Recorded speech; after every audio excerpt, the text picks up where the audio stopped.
Around 9 p.m. on December 29, 1980, a 57-year-old woman named Vicki Landrum rode in the front seat of her friend Betty Cash's car, while her 7-year-old grandson, named Colby, who she was raising, sat between them. The three of them had just had dinner at a truck stop and were now on their way home, driving down a dark wooded highway near Huffman, Texas, which is a small town about 30 miles northeast of Houston. As they drove down the road, Vicki began to notice the windshield was fogging up from how cold it was outside and how warm it was inside the car.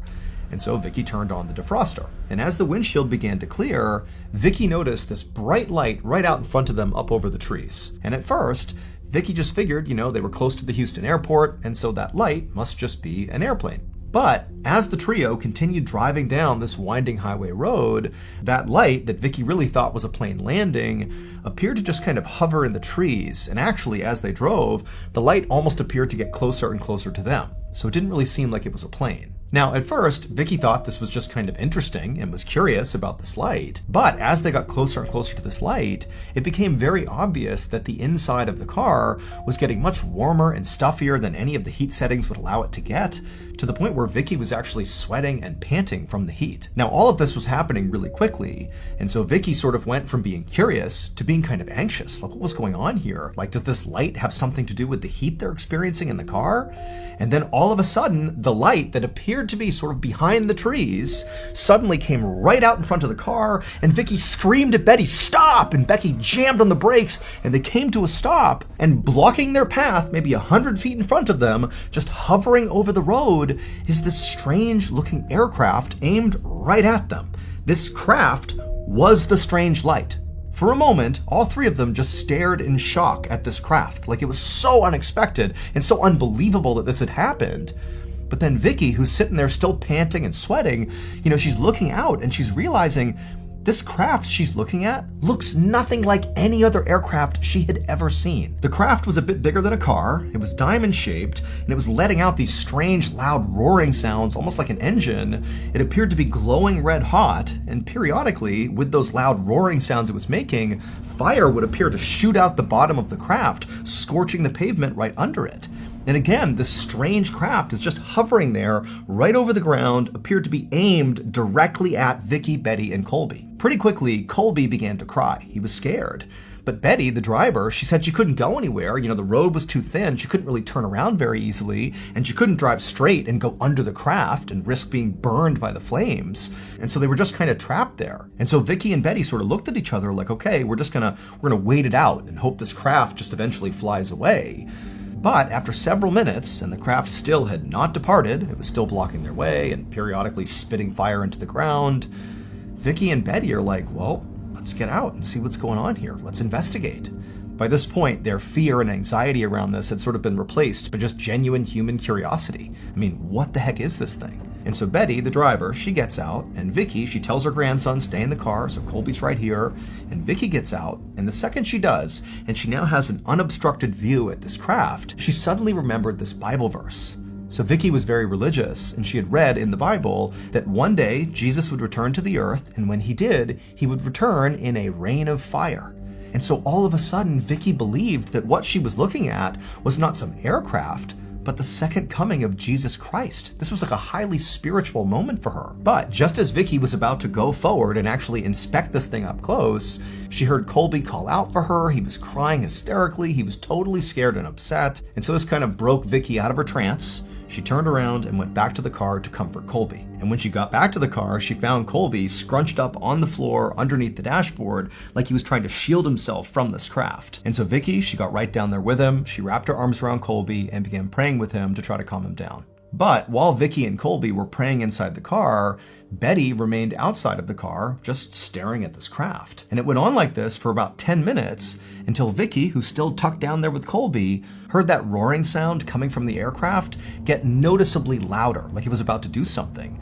And so Vicki poked her head up and she looked out the windshield, and sure enough, this craft was beginning to take off. It was getting higher and higher off the ground. Flames were shooting out the bottom of it. Betty was still outside staring at it. And then before long, this craft had shot straight up into the air and began taking off up and away from them at a really steep angle. And at the same time, Vicki suddenly saw this swarm of all these helicopters, these military-style helicopters, helicopters go right up around this craft, like they were escorting it, and then the craft and all these helicopters took off into the horizon and disappeared. After they were all gone, Vicky realized that what she had just witnessed was not the second coming of Christ. Because of these military helicopters that arrived as this craft took off, it told Vicky and also Betty that very likely this was just a US military exercise of some sort. And so a few moments later, Betty came back to the car and sat in the driver's seat, and Vicky, she climbed back into her seat and lifted Colby up to the middle seat as well. And for a moment, the three of them just sat there in silence. I mean, there's nothing blocking their way anymore. They're just sort of trying to process what just happened. Eventually, Betty just put the car in drive and began driving straight ahead, crossing right over that scorch mark on the pavement where the craft had been. About 45 minutes later, Betty pulled up to Vicky's house and parked the car. Vicky and Colby, they got out, they said goodbye to Betty. They didn't really talk about what they had just seen, they just said goodnight. And then Vicky and Colby headed inside the house. And as much as both of them did have things to say about whatever it was they saw, they just continued not to talk about it. They both were just kind of eager to go to bed. However, as Vicky was putting Colby to bed, he began to complain that his stomach hurt, and at the same time, Vicky began to realize that she also didn't feel very well. And shortly after that, both of them were vomiting in the bathroom. And this scared Vicky. She tried to tell herself that, maybe the reason they were sick is because they ate some bad food at that truck stop. But deep down, Vicky was very concerned that their nausea was somehow connected to that strange craft. And so it was a very long night, with Vicky and Colby being nauseous most of the time. But eventually they both did fall asleep, and then when Vicky got up the next morning, she still felt awful. And so Vicky, she rolled out of bed and made her way to the bathroom, and when she looked at herself in the mirror, she gasped.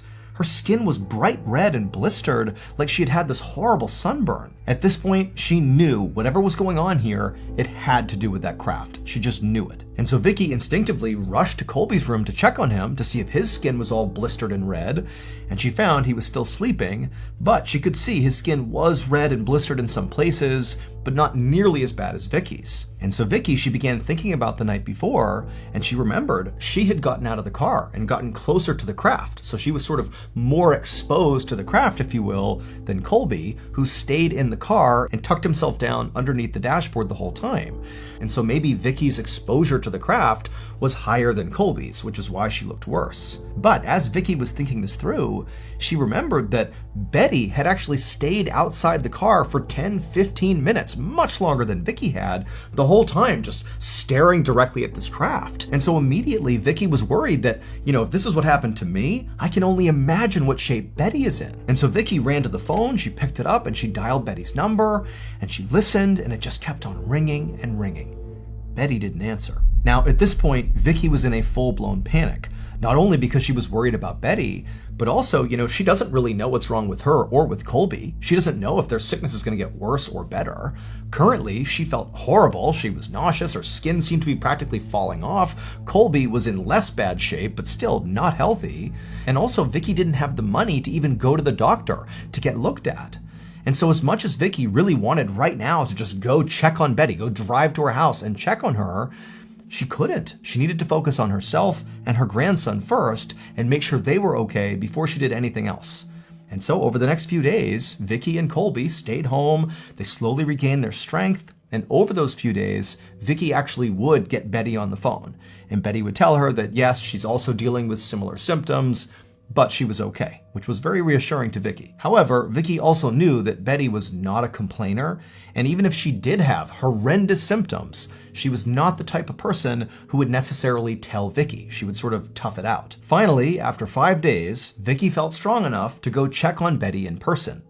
However, when she got to Betty's house and went inside, she called out for Betty, but there was no answer. The house was eerily quiet. And so Vicky began walking around Betty's house looking for Betty, and eventually, Vicky walked down a hallway and reached Betty's bedroom, and the door was shut. Vicky called out for Betty, but there was no answer from inside. And so feeling kind of scared at this point, Vicky reached down, she turned the handle and opened the door, and immediately she saw Betty on her bed.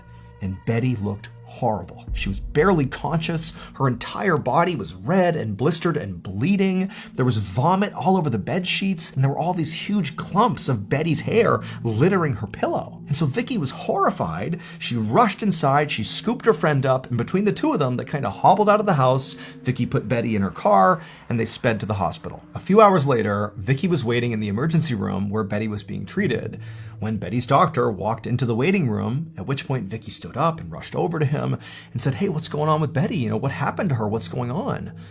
But the doctor just shook his head and said, your friend, her skin is literally peeling off her face in sheets, and there are blisters breaking out all over her body. He told Vicky that her symptoms reminded him of radiation poisoning. However, he also told Vicky that that was basically impossible. For Betty, a woman who lives in rural Texas, where would she go to come in contact with something that radioactive? It just seemed not possible, so that couldn't be it. But Vicky, when she heard this, felt like she knew exactly how Betty came in contact with something highly radioactive. It had to be that craft. And so without even thinking about it, Vicky began pouring out the story of how her and Betty had seen this light, and then this craft appeared on the road, and it was shooting fire, and then it flew off with helicopters all around it. But as she was wrapping up her story, Vicky was suddenly overcome with embarrassment because the doctor was now staring at her like she was totally out of her mind. A month later, in early February of 1981, Vicky was at her kitchen table with the phone pressed to her ear. She was calling her local senator, who she had already written to try to tell him about this strange aircraft she had seen that made her friend sick. But Vicky did not have high hopes about this phone call, because she had already been ignored so many times by so many people when it came to this story. So by this point, Vicky and her grandson Colby had basically recovered from their nausea and their burns. However, Betty had not recovered. She was still cycling in and out of the hospital. She was in constant pain. She still had burns all over her. And in fact, because of all these symptoms, she had had to move in with her brother. Now, Vicky was certain that all these symptoms Betty had were radiation sickness caused by the radiation from this aircraft they came in contact with. But it was like everybody they told about this aircraft didn't believe them. Just then, Vicky heard a woman's voice break through the hold music. It was the local senator's secretary. And so Vicky quickly explained why she was calling and why she really wanted to talk to the local senator. But the secretary just told Vicky that, yep, she'll pass this along to the senator and he'll be in touch. And then she hung up. And for Vicky, this was the moment she snapped. She felt like trying to navigate the proper channels to try to figure out what this aircraft was and what happened to Betty was not working, because clearly nobody was taking her seriously. And so Vicky slammed the phone down and just sat there frustrated, having no idea what to do. But as she sat there, Vicky remembered there was actually one place she had not called yet, specifically because she didn't want to call this place. It was a UFO research center. And Vicky hadn't called because she did not believe the craft she had seen was a UFO.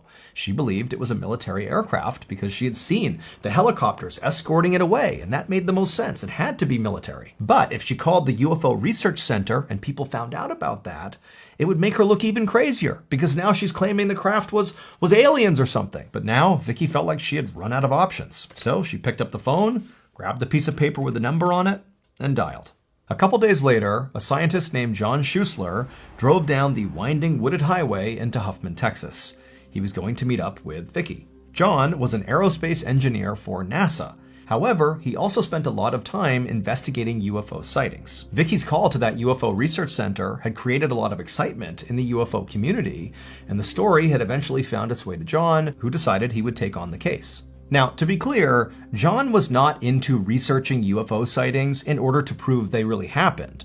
Actually, it was sort of the opposite. He would look into reported UFO sightings in order to prove they were not UFOs. He would find a rational, scientific explanation that debunked the sighting. That's sort of what he did. And so with Vicky's case, that was his intention, to go to Huffman, Texas, talk to Vicky, and explain away with science and rationale what happened here. That this was not, aliens, This was something ordinary, like a government aircraft. And so John eventually got to Vicky's house, and he went inside and he chatted with Vicky, and she talked him through all the details of the story.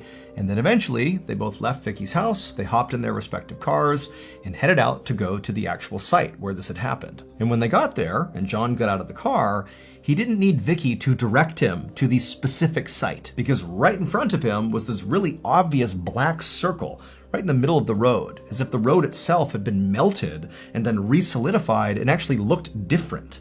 And Vicky said, that's where it was. That's where the craft was hovering. Those marks are from the craft. Now, this was great evidence that a craft really had been here, but John wanted more. He needed to figure out what kind of craft this really was.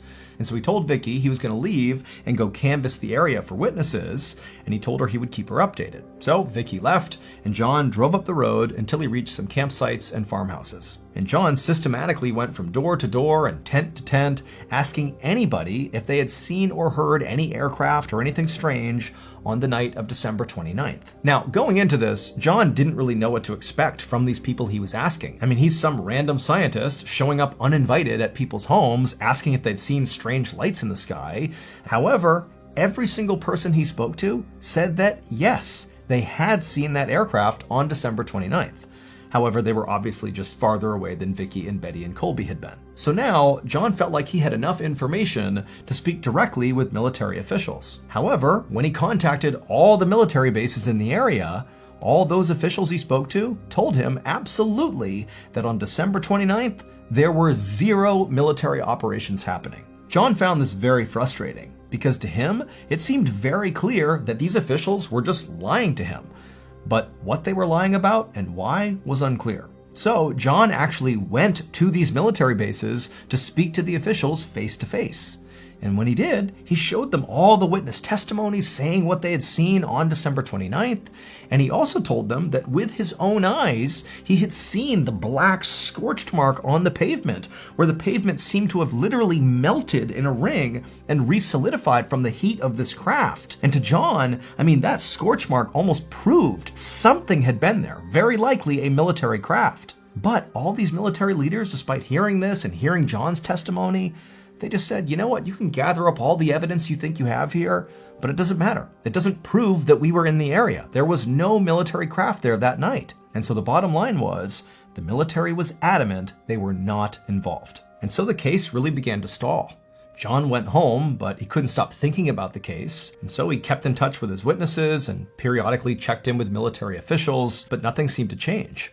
Except that Betty continued to get sicker and sicker, and Vicky actually began to develop other serious symptoms, like developing cataracts in one of her eyes. And then John got a frantic call from one of his witnesses.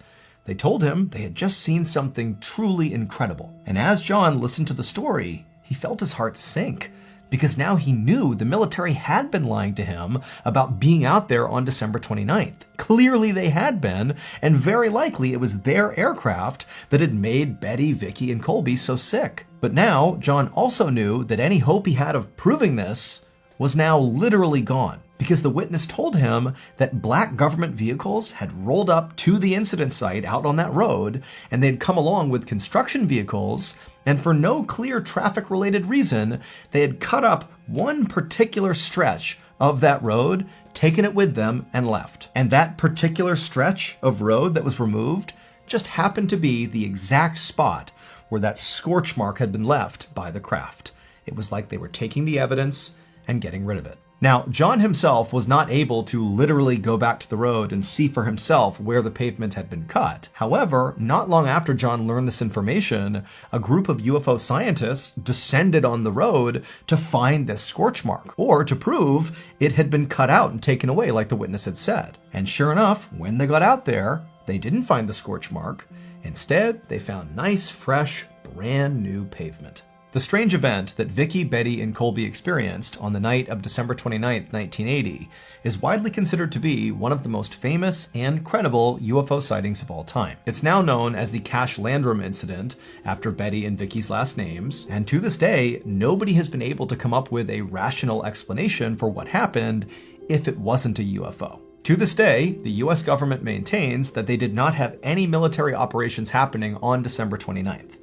However, they did say when it comes to cutting out the road and paving over it, that was just for routine maintenance. They were not trying to hide evidence. As for Vicky and Betty, over the years, their health continued to deteriorate. They ultimately filed a lawsuit against the government, but because they couldn't actually prove that the aircraft even existed or that it caused their health problems, their lawsuit was ultimately dismissed. Both women would eventually die from cancer, which Colby believes is a direct result from radiation exposure.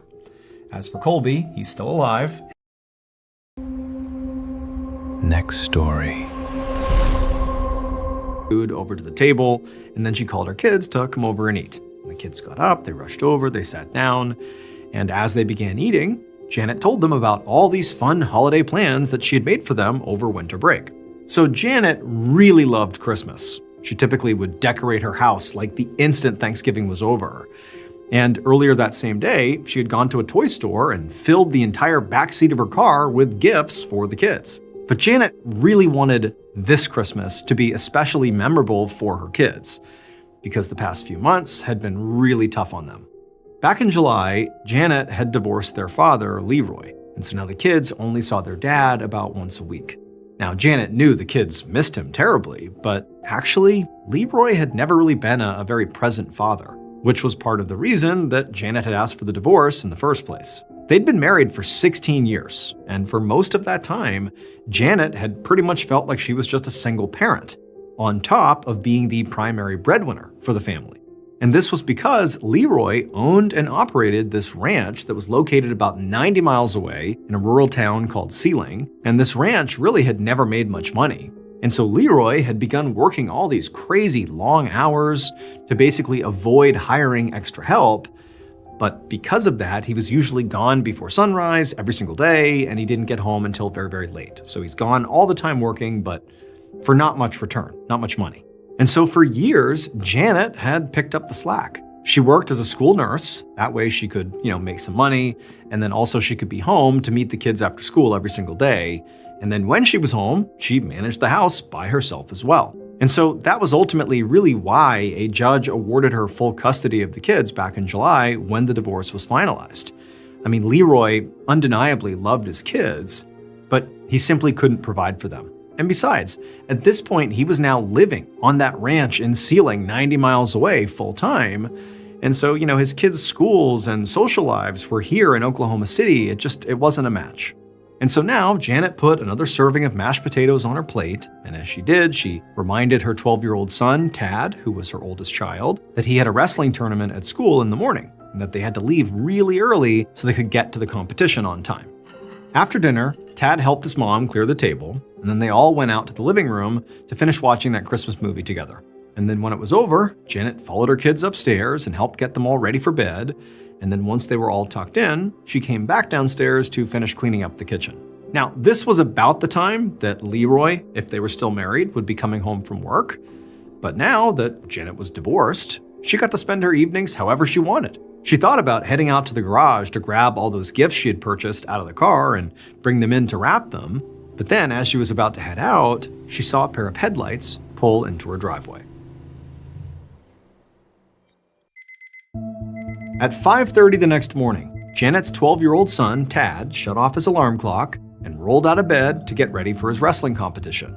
Once he had his stuff together, he went downstairs, expecting to find his mother in the kitchen already making breakfast. But he didn't see her in there.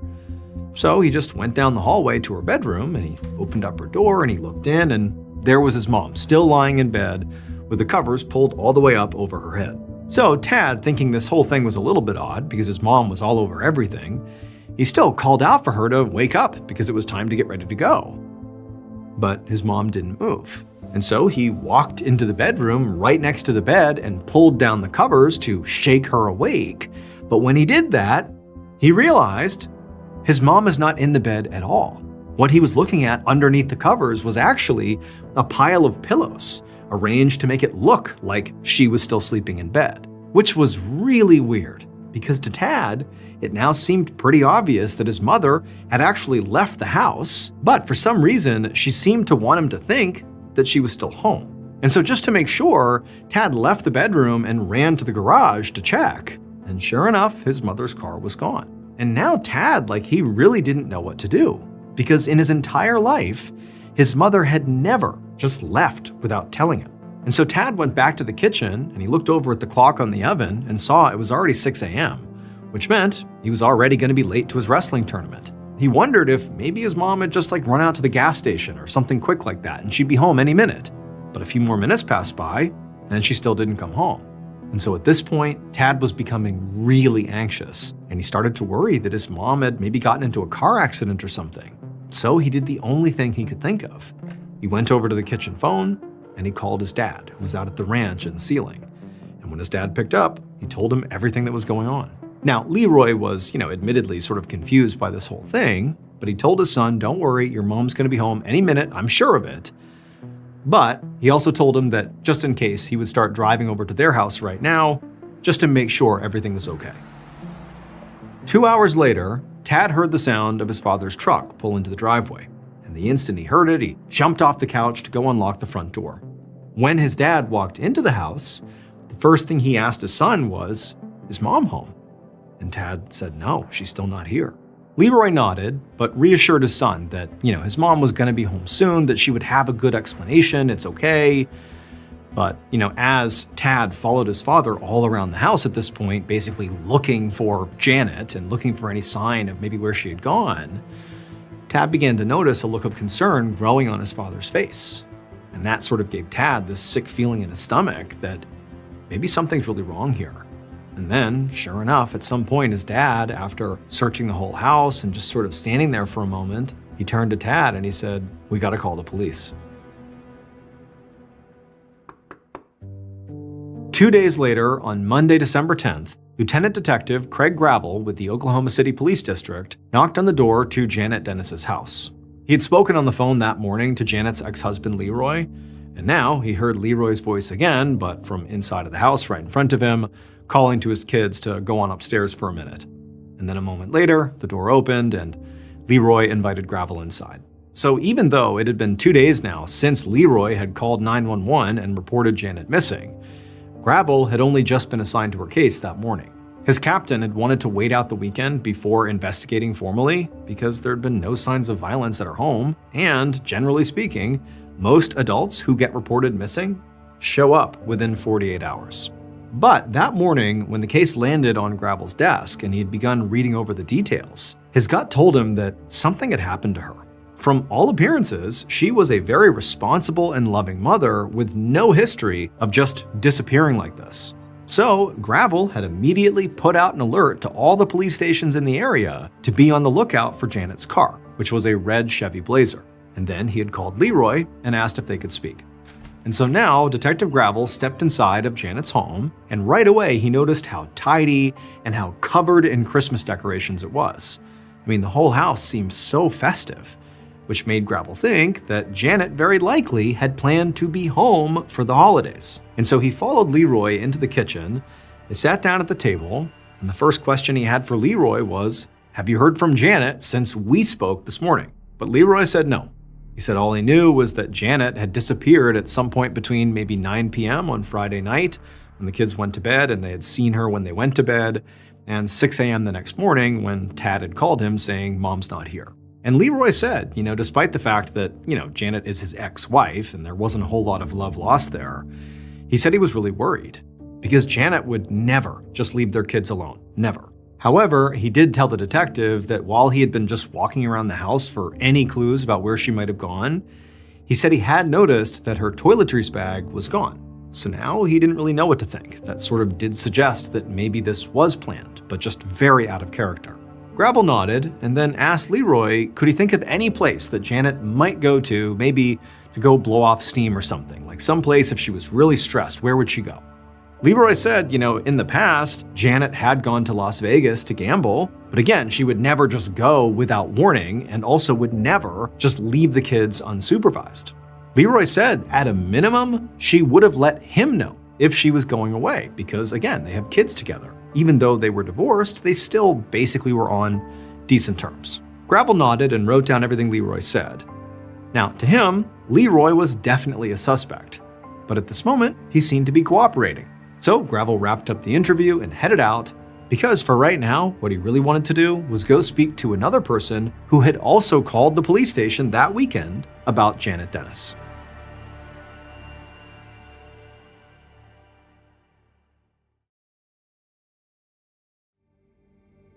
Later that morning, so on Monday, December 10th, 1990, Detective Gravel pulled up to the home of Arthur Olson, who was Janet's father.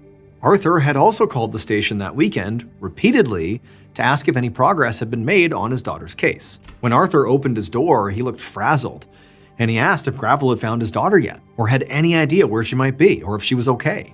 Gravel told Arthur that no, they still did not know where she was yet. However, he said that Leroy had told him that occasionally Janet would go to Las Vegas to gamble to blow off steam.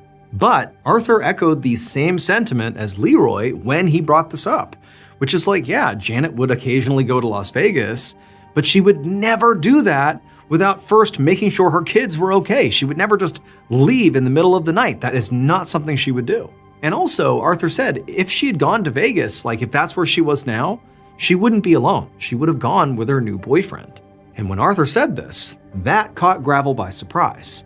Because Leroy, the ex-husband, had definitely not mentioned a new boyfriend. In fact, no boyfriends had been mentioned at all. And so Gravel asked Arthur to tell him more about this boyfriend, because this is the first he was hearing of him. At which point Arthur said, well, my daughter's actually been keeping this boyfriend a secret, both from Leroy and from the kids. Arthur said the guy's name was Jim Umbenhauer, and he was a soldier stationed at Fort Sill, which was an army base just a few towns over. But then this look of regret crossed Arthur's face. He told Gravel that he had actually only just met Jim for the first time this past weekend, after Janet was already missing. And the reason he met with him is he gave Jim a key to Janet's house. Gravel at this point looked up from his notepad and asked Arthur, what does that mean? Why did you do that? Now, Arthur went from looking regretful to looking straight up embarrassed as he explained. And he told Gravel that just a few hours after Janet was reported missing, Jim had actually called him, and Jim had told him that some of his belongings were actually at Janet's place, and that Janet would definitely not want Leroy to find those things because their relationship was a secret. So Jim had told Arthur that his plan was to wait until Leroy took the kids out somewhere, and then when the house was empty, he would sneak in using the key that he was asking Arthur for, and he would just grab up all his stuff. That way, Leroy wouldn't find it. Gravel, when he heard this, was shocked, because to him it was so obviously a bad idea for Arthur to have given Jim that key. Because as far as Gravel was concerned, Janet's house could be an active crime scene. But Arthur seemed to guess what Gravel was likely thinking here, because he said, he knew now that that had been a mistake. But back on Saturday, he just didn't believe Janet was truly missing here. He expected her to come home. This couldn't be a big deal, right? But now he said he was absolutely sick with guilt. Shortly after this, Gravel wrapped up their interview, and then he hopped in his car, and he drove right back to the station. His top priority now was to track down the secret boyfriend, Jim Umbenhauer. But as soon as he got back to his desk, he learned there was actually a more pressing lead for him to follow up on. Janet's car had been located at the Oklahoma City airport.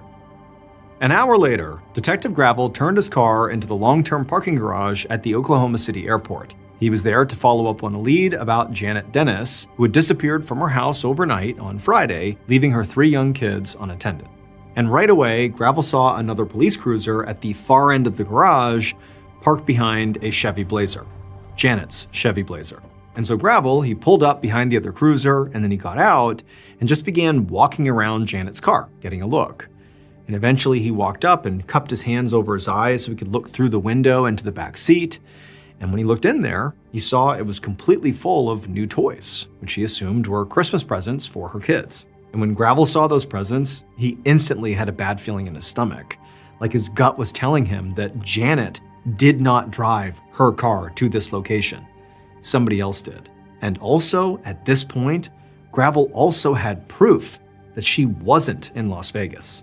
So right before Gravel had come out to the airport, his team had called into this centralized database that could access all of the hotel reservations in the Las Vegas area, and there were no reservations anywhere in the entire city under Janet's name. Now, of course, she could be there with somebody else, maybe under their name, but this at least suggested, very strongly suggested, that she was not there. And so now Gravel was confident that Janet had not skipped town for some spur-of-the-moment gambling trip. Now, at this point, if something had happened to Janet, well, Gravel's primary suspect at this point was Janet's new boyfriend, her secret boyfriend, Jim Umbenhauer. However, Gravel still had not looked into him yet, which meant if he was involved in any way in Janet's disappearance, well, by now, he could be anywhere. And so as Gravel is thinking about this, he was interrupted by the sound of a vehicle approaching. And he turned and he sees a car pull up right behind his cruiser. And then after they parked, this guy got out wearing a full army uniform, and he walked over to Gravel and he introduced himself as Jim Umbenhauer. Late that afternoon, Gravel sat in an interview room at the station across from Janet's secret boyfriend, Jim Umbenhauer, and Jim was hooked up to a polygraph machine. So back at the airport, Jim had claimed that he'd been worried sick about Janet all weekend, and he'd been literally driving around town looking for her car. He claimed he had no idea that the car, or Detective Gravel, would be at the airport when he arrived, and it had just been like a total coincidence that he had just happened to find Janet's car at the exact moment police had found it. To Gravel, this felt like a fairly obvious lie, because the chances of Jim just running into Janet's car at the exact moment that police are finding it and that he's arriving to look at it, it just felt like not possible. And Gravel figured that Jim must have already known where Janet's car was and had somehow learned that the police had found it, and so he had just sort of shown up. Gravel knew it was actually common for killers and kidnappers to actually intentionally insert themselves into an ongoing investigation of their victims to influence the investigation or just keep a pulse on what's happening under the guise of being really helpful. And right away, Gravel had gotten the sense that Jim was doing just that.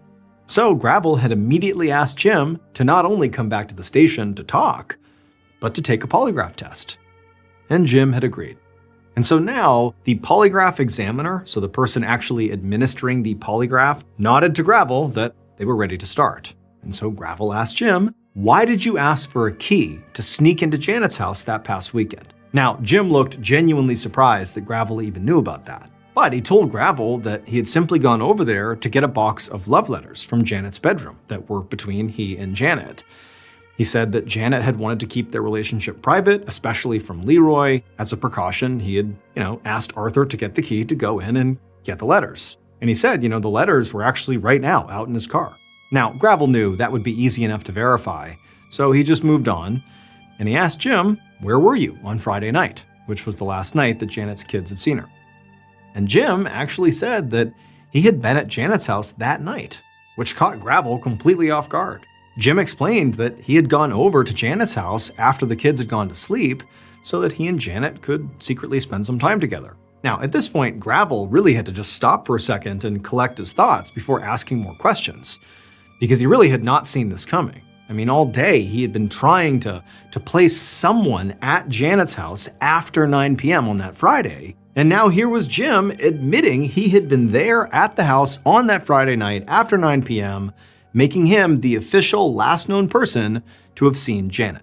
After a minute, Gravel told Jim to just go on, tell me more about your last time seeing Janet. And Jim explained that he had stayed at Janet's house for a few hours and he had left really late to drive back to Fort Sill, because he was actually supposed to deploy to Afghanistan the very next day, but when he got back to base that night, he learned that his deployment had actually been delayed for a few weeks. So Jim said the next day he had called Janet's house to tell her the good news, that they had a few more weeks together before he went overseas. But he said Janet didn't answer the phone. A family member had, and they had said that Janet was missing. Gravel just sat back in his chair, taking all this in. To him, it just seemed impossible that Jim would be the last person to see Janet before she just vanished, and then he also just so happened to find her car at the exact moment the police arrived to investigate. So Gravel began asking Jim more questions, predominantly about his personal life. And it was at that point that he learned that Janet was not Jim's only girlfriend. Right now, he was actually living with another woman in a town closer to Fort Sill. Now, Jim admitted that he knew this looked bad, but he swore that the relationship with this other woman wasn't working, and he really just wanted to be with Janet. But Gravel, at this point, felt like he had heard enough. I mean, this guy really had dug himself a hole. And so what he really wanted to do was just discuss the results of this polygraph test with the examiner in private. So he ended the interview and sent Jim home. And once Jim was gone, Gravel turned to the examiner, and the examiner said, "Yep, Jim failed his test," which meant he had been lying throughout the interview. And this was sort of unnerving for Gravel. I mean, because this guy that he had just interviewed very likely was the man responsible for Janet's disappearance. But Gravel knew that he would need more than polygraph results and sort of a gut feeling to arrest Jim and charge him with some sort of crime. Right now, he needed more evidence.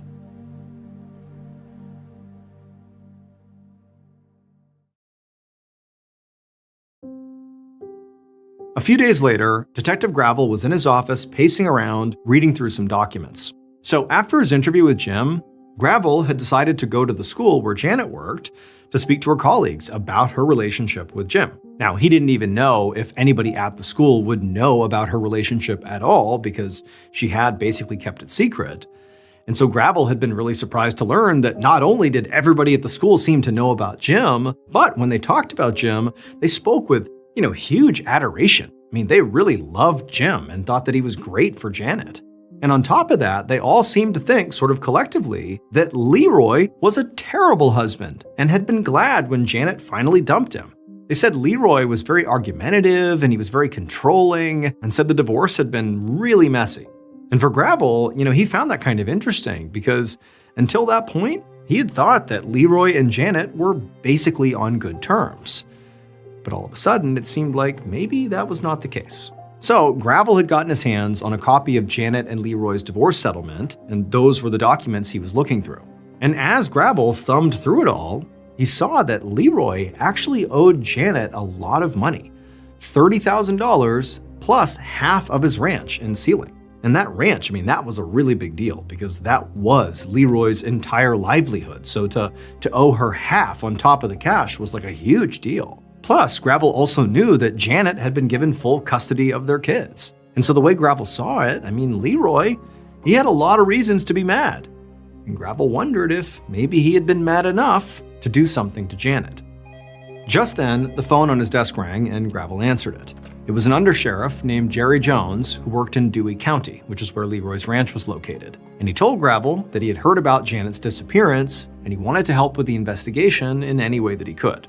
And he explained that right now there were lots of rumors sort of flying around Sealing that Leroy had killed Janet, and that one of Leroy's neighbors had spotted a big bonfire on Leroy's property just about at the same time that Janet had disappeared. The next day, Gravel was back in the interview room with the polygraph examiner, and this time Leroy was the one sitting across from the table from them, hooked up to the polygraph machine. Now, at first, Leroy definitely seemed nervous about taking this test, like he just seemed anxious. But as soon as they actually started, he quickly relaxed. It was almost like this was no big deal. Gravel began the interview by just asking him basic questions about his relationship with Janet and about their divorce. And Leroy would admit that he and Janet did fight a lot when they were married, and he said initially he had been very upset about owing Janet half of his ranch in Sealing. But he insisted that these days they were basically on good terms, and that he just really tried hard to focus on being a good father. And so not long after these sort of initial questions, Gravel asked Leroy to simply walk him through the night Janet disappeared. Like, tell me where you were, what you were doing. Leroy told Gravel that he had been at his mother's house that night, which was near his ranch in Sealing, and that the two of them just watched TV together and then they both went to sleep. This was the same story that Leroy had already given Gravel a few weeks ago when they first spoke, and Gravel had already called Leroy's mom and she had backed it up. Now, at this point, Gravel really wanted to ask Leroy about that bonfire that someone had spotted on his property. But he didn't want Leroy to know how suspicious of him he was. So Gravel decided that first he would check the polygraph tests so far to see whether Leroy had been truthful throughout the interview. So he asked Leroy to hang tight for a few minutes while he stepped out into the hallway and spoke to the examiner about his test results. Leroy was like, okay, great, yep, see you in a few minutes. But as he sat back down, Gravel could see he definitely looked anxious. And so Gravel, he went into the hallway and he walked over to the examiner, and the examiner told him that unfortunately, Leroy's results were inconclusive, which meant that he couldn't tell if Leroy was lying or telling the truth. And so feeling frustrated, Gravel went back into the room and just asked Leroy, "Hey, would you mind taking this test again?" But Leroy, he glanced at his watch and said no. He'd been there for 3 hours already and he had to get home to the kids, so no, he couldn't. He clarified to Gravel that he had actually moved the kids from Janet's house in Oklahoma City back to his ranch all the way out in Sealing because the daily commute had been too hard for him. And so now he had a long drive back home and he just wanted to get going. He also told Gravel that he had heart problems. And so part of him didn't want to take the test again simply because it was too stressful and he was worried about his heart. Now, Gravel thought that was a pretty strange excuse. I mean, the kids were one thing, but heart issues being the reason you can't take a polygraph, that just felt a little fishy.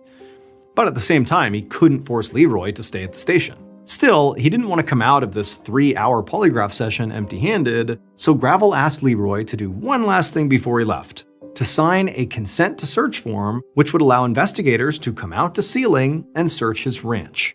And to Gravel's relief, Leroy said, "Sure."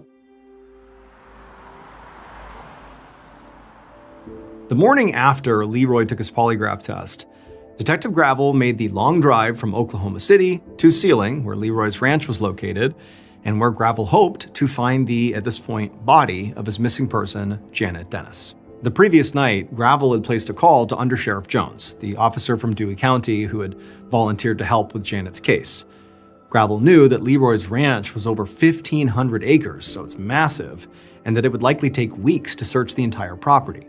So Gravel had the Undersheriff's recon team actually begin that big search, while Gravel and his team began speaking to some of Leroy's neighbors. And so now, Gravel pulled up a long driveway and parked outside of a big farmhouse, and then after he stopped, he got out and walked up and knocked on the front door. A moment later, a middle-aged woman answered, and Gravel explained who he was, and that he had heard that one of Leroy's neighbors had seen a huge fire on Leroy's property around the time that Janet Dennis had disappeared. And this woman's eyes immediately went wide, and she said that she was the one who had seen the fire. And it had caught her attention because there was a ton of smoke, so it must have been huge.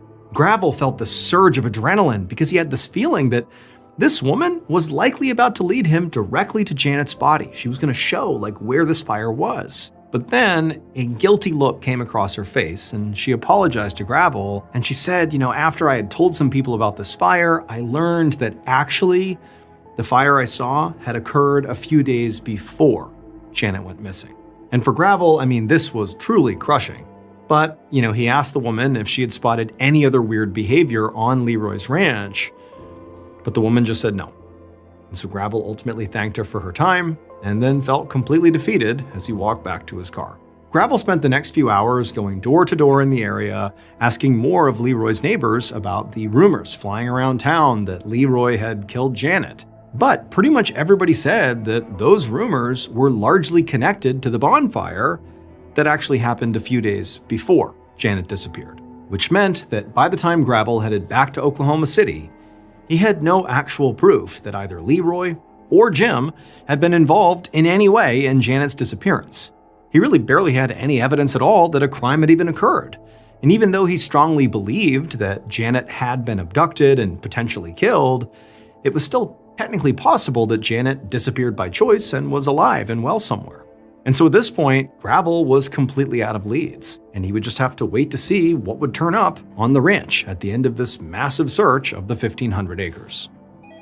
6 weeks later, in early February of 1991, Gravel answered the phone in his office, and the person on the other end of the line said that they had information about Janet Dennis.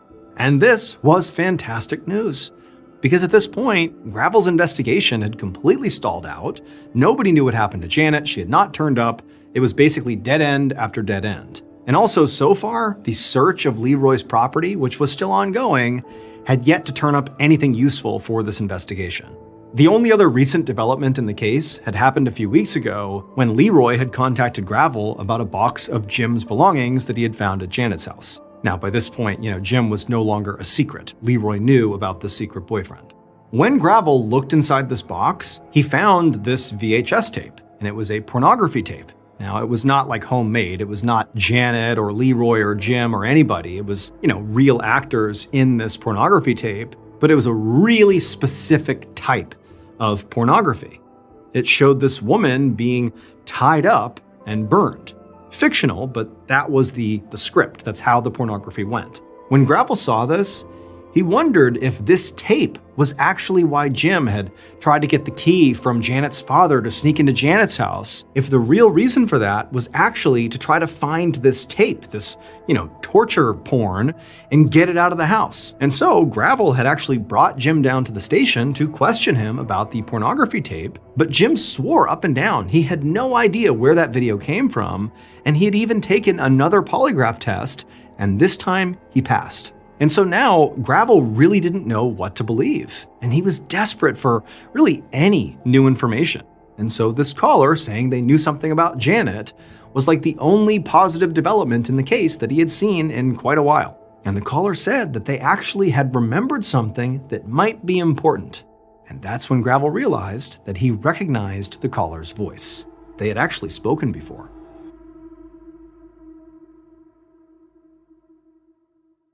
Based on forensic evidence and witness testimony, here is a reconstruction of what police believe happened to Janet Dennis on the night of December 7th, 1990.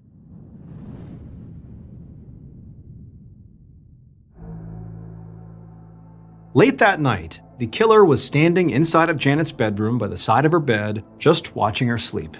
And as they stared at her sleeping, the killer was just filled with rage.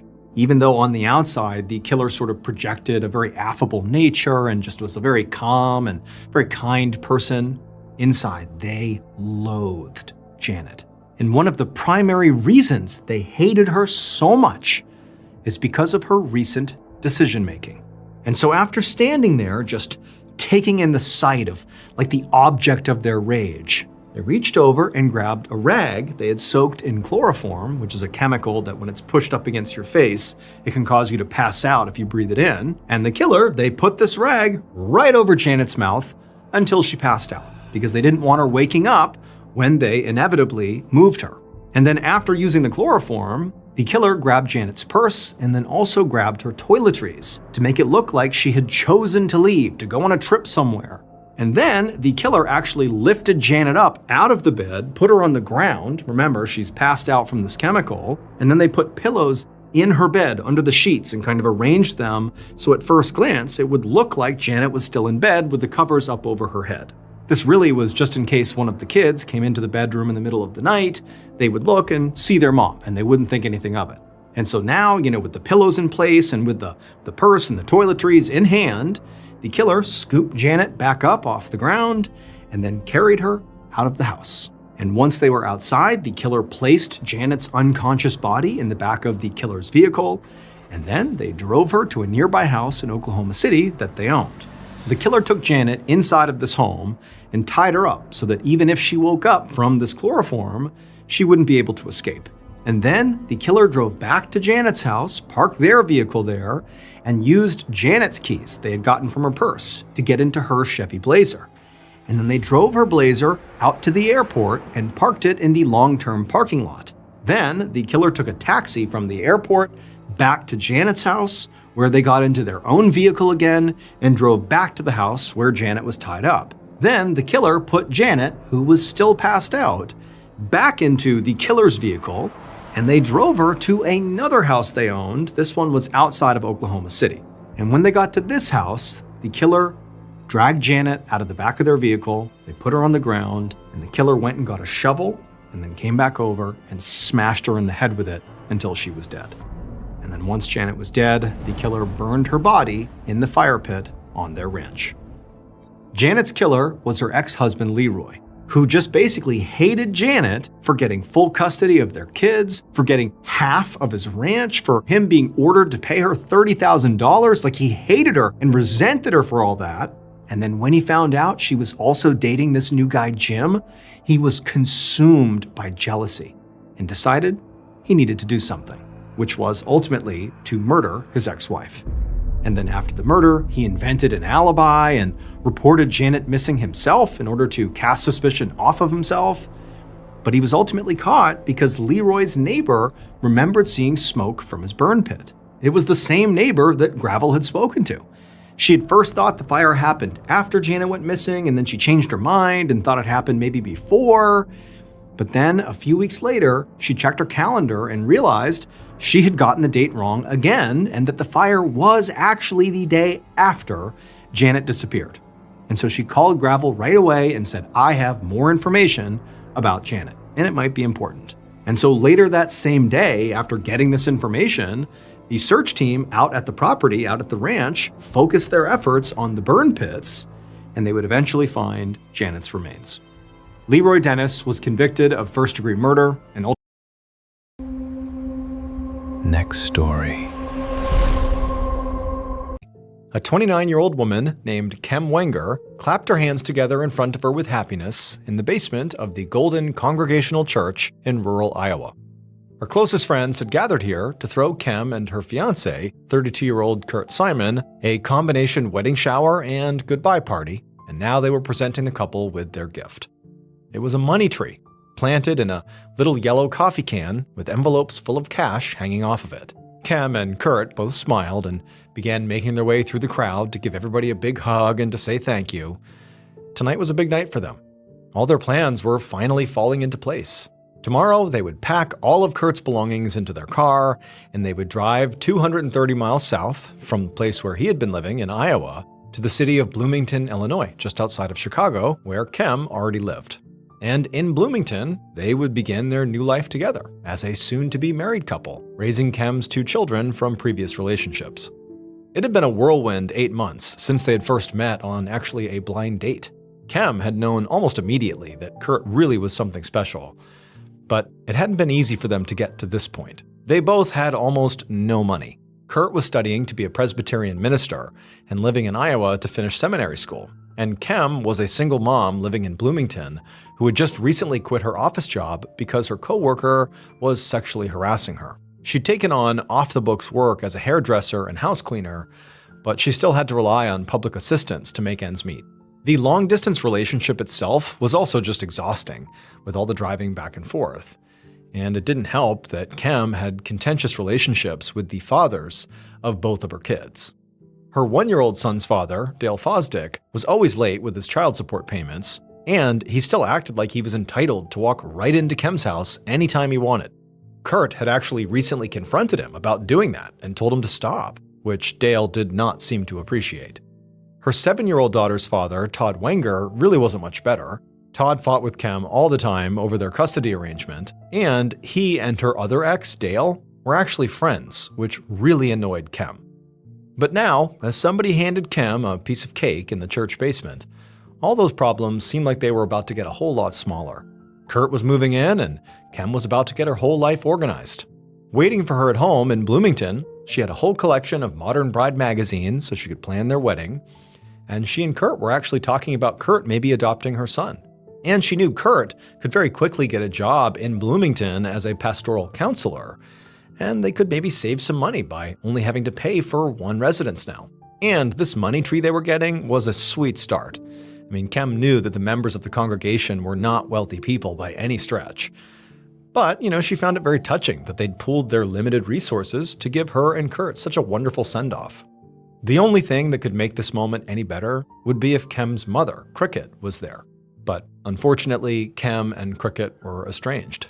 Kem wished she could be closer to her mother, but Cricket had a mean streak, and for some reason, she really hated Kurt. Kem finished her cake and then checked the time, and she realized, it was time to go, so she tapped Kurt on the shoulder as he was speaking to some friends. They had a lot left to pack tomorrow morning, and they had a long drive ahead of them. So Kem and Kurt made their goodbyes and then headed out of the church holding hands. The next day was Saturday, May 22nd, and Kem and Kurt spent the first part of the day packing and then the second part driving. And then finally, at 10:30 p.m. that night, they pulled their car into the driveway of Kem's 2-story house in Bloomington, the home they would now share together. Kem just sat for a second in the passenger seat while Kurt got out of the car and opened up the trunk. They had a lot of stuff to carry in, but Kem was just exhausted and frankly didn't feel like doing it quite yet. So she watched as Kurt went ahead and walked up the front stairs carrying a box and the money tree. He unlocked the door, he stepped inside, and then a minute later, he came back out empty-handed. And at that point, Kem sighed and decided she better get out and help too. Kurt was halfway back down the stairs as Kem grabbed her own box out of the trunk and walked her way into the house, into the foyer of her home. She put her box down and was about to go back outside and do another trip with Kurt when she paused. There was something she didn't recognize on the floor of the foyer that had not been there when she had left for Iowa. Kurt was outside, facing away from the house, when an intense wave of pressure hit him from behind. And nearly at the exact same time, this booming sound like some kind of explosion filled his ears. He stumbled forward almost uncontrollably and then whipped around and called out for Kem. But his ears were ringing now and he couldn't really tell if she had answered. There was smoke pouring out from the front door of their house, and instinctively he just ran into the house, into the foyer to go find Kem. When he got in there, there's all this smoke and chaos, there's shards of broken glass everywhere, and also he noticed all these little pieces of what looked like metal kind of all over the foyer. Kurt screamed Kem's name over and over, and he looked frantically all around through all the rubble, but it was impossible to see. It was like everything was destroyed in here. And so now, beginning to gasp from all the smoke, he started walking around the foyer, kind of ducking below the smoke as best as he could, and that's when he saw legs on the floor.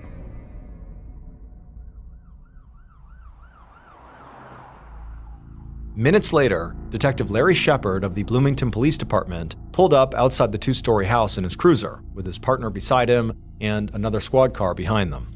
Shepard did not usually respond to 911 calls because he was a homicide detective, but he had happened to be in the area when dispatch requested officers go check out a report of potentially a shotgun blast on a residential street. However, the second he stepped out of his car and looked at this two-story house, Shepard knew this could not have been a shotgun blast. There was all this black smoke billowing out the front door of the house, and although Shepard couldn't see any fire, he could hear the fire alarm going off inside. And outside, the street was chaos. There were all these people who Shepard guessed must be neighbors shouting and running around, and there was debris everywhere. Broken glass and splintered pieces of wood and chunks of metal that had basically been blown out of the house out onto the street. In the driveway of this home, Shepard could see there was a man who had his hands on his head and he looked frantic, and he was yelling the name Kem over and over again as he looked towards the destroyed house. And it was at that point Shepard realized there must be someone or multiple people inside of the house. And he really couldn't wait for backup to go find them. So he and his partner shouted for everyone to stay back, and then they raced up the stairs into the smoke.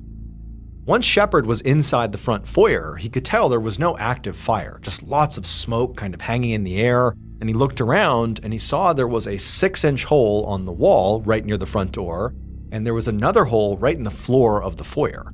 But even though he saw those things pretty quickly, his attention quickly snapped to the body of a woman who was on the ground, and it was immediately clear that there was nothing they could do for her. Literally half of her head was just missing. In his entire career, Shepard had never worked a murder case where the weapon was a bomb. But standing in this blackened, destroyed foyer over the charred body of this woman, Shepard felt sure that that is exactly what he was looking at right now. Around this point, the officers from the other squad car had now come up the stairs and into the house. But Shepard told them to get back, go back outside, because the scene was not safe to process yet. They needed the fire department here, and they needed the bomb squad, because there could be more explosives. Not long afterwards, Shepard and the other officers stood on the front lawn as members of the fire department and the state police bomb squad combed through the scene. By this point, Detective Shepard had learned a bit more about what had happened. The dead woman was Kem Wenger, and the man he had seen screaming in the driveway was Kem's fiancé, Kurt Simon. Neighbors said the pair had arrived around 10:30 p.m., and a couple of the neighbors had actually noticed them before the blast went off when they started unloading their car. These neighbors said that they saw Kurt be the first one to go inside the house, and when he did, he went in carrying a box that he had pulled from the back of the car. And then these neighbors said they saw Kurt come out again, empty-handed, but he went down to the back of the car again, and he appeared to put something in the trunk. And at the same time, Kem had grabbed a box from the car, and she went into the house by herself, and that's when the explosion happened. Shepard was troubled by these accounts. He thought it was suspicious that Kurt had been able to walk into the house without getting hurt, and then just seconds later, Kem goes in and her arrival seems to have triggered the explosion. And so naturally, he wondered if maybe that box Kurt was carrying that he went inside with, maybe that was the bomb, and he planted it. And then when he left, she goes in and it obviously goes off. And then also he wondered, what had Kurt put back into his car after he came out again? What did he put into the trunk? But even more suspicious than any of that was what a preliminary sweep of Kem's home had turned up in the basement. And that was wires, gunpowder, and fuses. Shepard did not need to be a bomb expert to know that these could be components of a bomb, and that whoever killed Kem must have built the bomb right there in her basement, which naturally made Kurt Simon the #1 suspect. So Shepard told a crime scene tech to process Kurt's vehicle and pay extra attention to the trunk. Then the detective walked over to Kurt himself. And Kurt was rocking back and forth, and he was crying, and he was still just saying Kem over and over and over again. Shepard asked Kurt if he could tell him, what had happened here. And Kurt looked at him with this vacant and shocked expression. And he told the detective that he didn't know what happened. He'd gone inside with a box, and he had just started back down the stairs when he felt the blast behind him. And at this, Shepard's eyes narrowed. Because according to the neighbor's account, they said Kurt was actually at his trunk, putting something back into the car at the time of the explosion.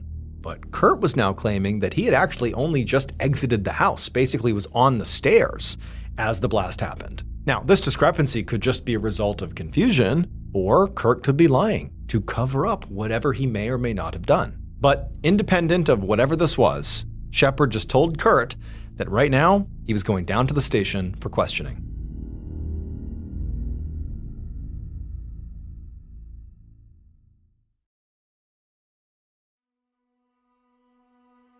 Several hours later, a little before dawn on Sunday, May 23, 1993, Detective Shepard walked out of the interrogation room in the Bloomington, Illinois police station, where he'd just spent more than an hour hammering Kurt Simon with questions about his murdered fiancée.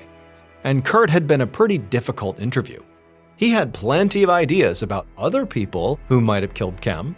He told Shepard that both the fathers of Kem's children, Dale Fosdick and Todd Wenger, fought with her all the time.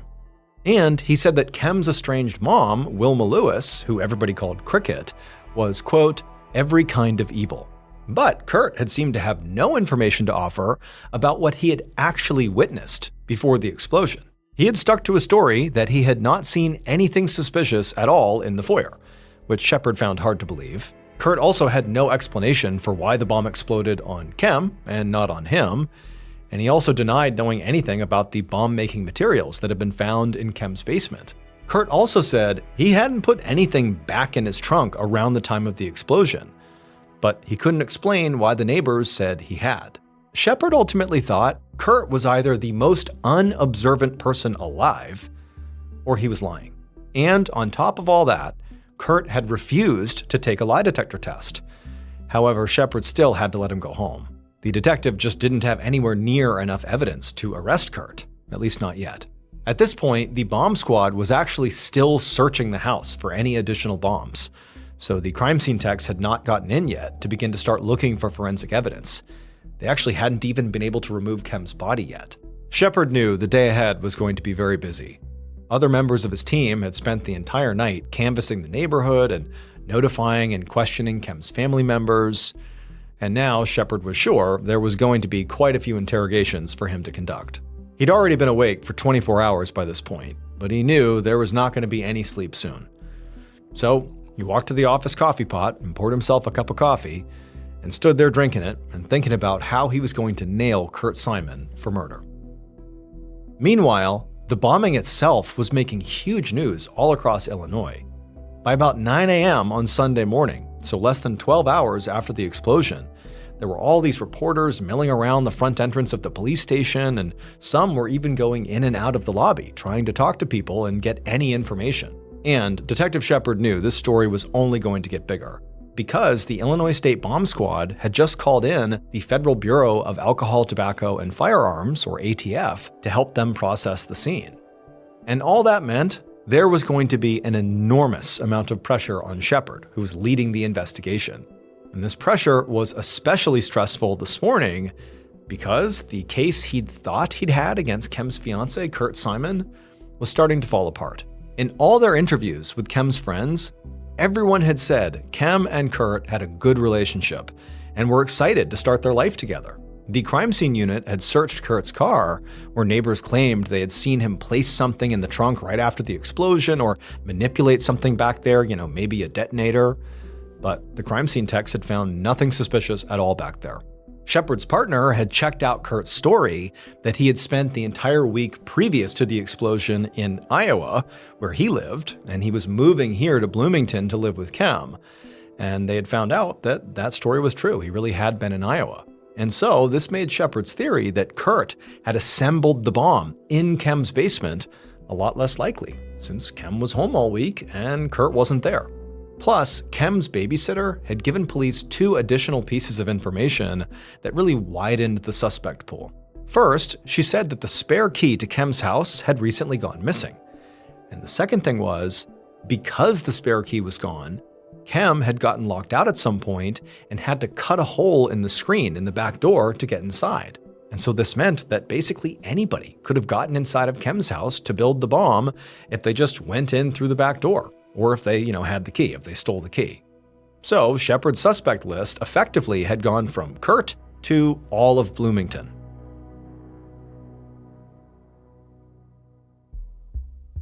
Just before lunchtime, Shepard walked into the station's interrogation room where Kem's ex-husband, Todd Wenger, was sitting waiting for him. With Kem's fiancé, Kurt, looking less and less likely as a suspect, the detectives had set their sight on Kem's exes. Both Todd, who was the father of Kem's daughter, and Dale Fosdick, who was the father of Kem's son, not only had obvious motives, but they also knew Kem's schedule, because each of them had been watching one of her children over the weekend before she was killed. Shepard's partner had actually already spoken to Dale. Basically a couple of hours after the explosion, he had spoken to him, while Shepard himself had been busy questioning Kurt. And during that exchange, Dale had seemed shocked by Kem's death, and he'd made what seemed like a good faith effort to answer the detective's questions, although his son kept crying and interrupting them. Dale did admit to having some tension with Kem, but he also had an alibi. He'd been with family in the morning and doing yard work in full view of his neighbors in the afternoon and the evening. He'd given Shepard's partner names and phone numbers of potential witnesses that could have witnessed this, and a preliminary round of calls to those witnesses had suggested that Dale was telling the truth. But the detectives were conducting all their interviews with very little information about the crime itself, because they didn't really know how the bomb that killed Kem actually worked. They weren't sure if the killer had to be, right nearby to detonate it, or if maybe it had been remote operated so the killer could be farther away, or maybe the bomb was just set to some kind of timer. Scientists at the ATF were trying to reconstruct the bomb from all the shrapnel, but until they did that, Shepard and his partner would not know exactly when the killer would have been at Kem's house. And none of the neighbors had reported seeing anything unusual around the time of the explosion that would help them narrow it down. So now, as Detective Shepard sat down across the interrogation table from Kem's ex-husband Todd Wenger, he started with some general questions about his relationship with Kem. And Todd seemed a little nervous because he kept wringing his hands while he spoke. He said that he and Kem did fight about child support costs, and he said he had been very frustrated with her because he didn't feel like she was always fair during their divorce. But he insisted that that did not mean he wanted to hurt her. He said their problems were common for most divorced couples. Shepard did not put much stock in that assertion because in his experience, divorce or breakup plus money was a very good motive to hurt somebody. So he asked Todd where he'd been all day on the night of the blast. And at this question, Todd definitely appeared to relax, and he launched into a very detailed explanation of all his movements. He said he'd been with his daughter and his new girlfriend, and both of them would definitely vouch for him, along with several people who had seen them during the day. By the time Shepard sent Todd home, he really wasn't sure which of the exes, Todd or Dale, he thought was a better candidate for his killer. Both had clearly been fighting with Kem or had real tension with Kem, but both had alibi witnesses. So, Kem's fiancé Kurt might have had the opportunity to plant the bomb if it was set shortly before the explosion, but he had no clear motive. As for Todd and Dale, they seemed to have plenty of motive, but no real opportunity. And so Shepard decided his next move should be to talk again to Kem's family. Maybe they would be able to help him sort out his flawed suspect list.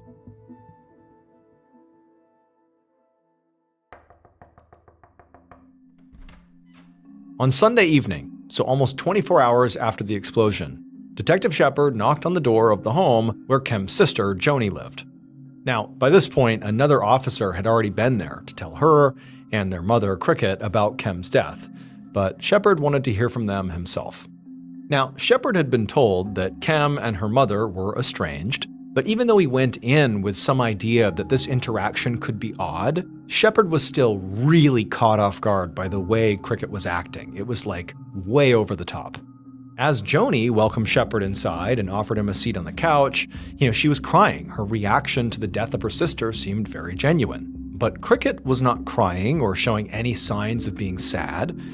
Instead, she was just furious, and not about the murder, or about losing her child, or about the fact that police had not made an arrest yet.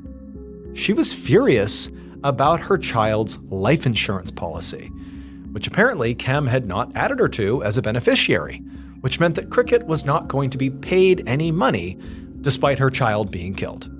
As Shepard seeing this, he thought about how Kurt had insisted in his interrogation that Cricket was a horrible person, that she was evil. Now, at the time, Shepard had not really taken that seriously because he figured Kurt was trying to throw suspicion off of himself, and lots of people don't like their mother-in-laws. But now he was reconsidering. He felt like he was witnessing someone who could be just as bad as they were described to be. And then, when Shepard actually asked Cricket about her relationship with her now deceased daughter, Cricket went off, but not about her relationship really with Kim, but more about Kurt and how Kurt had ruined Kim's life. She said Kurt was a terrible partner for Kim and that he had destroyed the best relationship she ever had, which Cricket said was with Dale Fosdick, the father of Kim's son. She also said that Kurt had destroyed her, Cricket's relationship with Kim too. She said that she and her daughter used to talk every day, but once Kurt was in the picture, she had been forbidden to call the house at all. Now, to Shepard, Cricket seemed completely scattered, bouncing from one subject to another and just mad about everything. But he started to wonder if what he was witnessing here was not just pure selfishness and being a terrible person, but instead could be some kind of very complicated grief or maybe even guilt, or grief and guilt combined. But one thing was definitely true, which was Cricket really seemed to hate Kurt as much as Kurt seemed to hate her. And Shepard just wasn't sure which one of them was in the right. But it was around this point in the conversation that Kim's sister, Joni, cut in, and she offered up a potential suspect idea of her own. She said that Kim had recently left a job where a colleague, a man named Phil Hartman, had sexually harassed her. Following this, Kim had actually gotten a settlement out of it. And apparently Phil had made threats afterwards, including a promise to get her for this. And so Joni said it was Phil who the police really should be investigating for this murder. When Shepard finally left the house, his head was spinning. He'd gone to Cricket and Joni, hoping for clarity, sorting out his 3 suspects. But he'd come away with less clarity and now 5 suspects. Kim's fiancé Kurt, her exes Dale Fosdick and Todd Wenger, her co-worker Phil Hartman, and frankly, Cricket herself. At this point, it was late on Sunday night, and Shepard had been awake since Saturday morning, and so he decided the best thing he could do now was just go home and get some sleep. That way, he could come back with a clear head on Monday morning and maybe make sense of it then.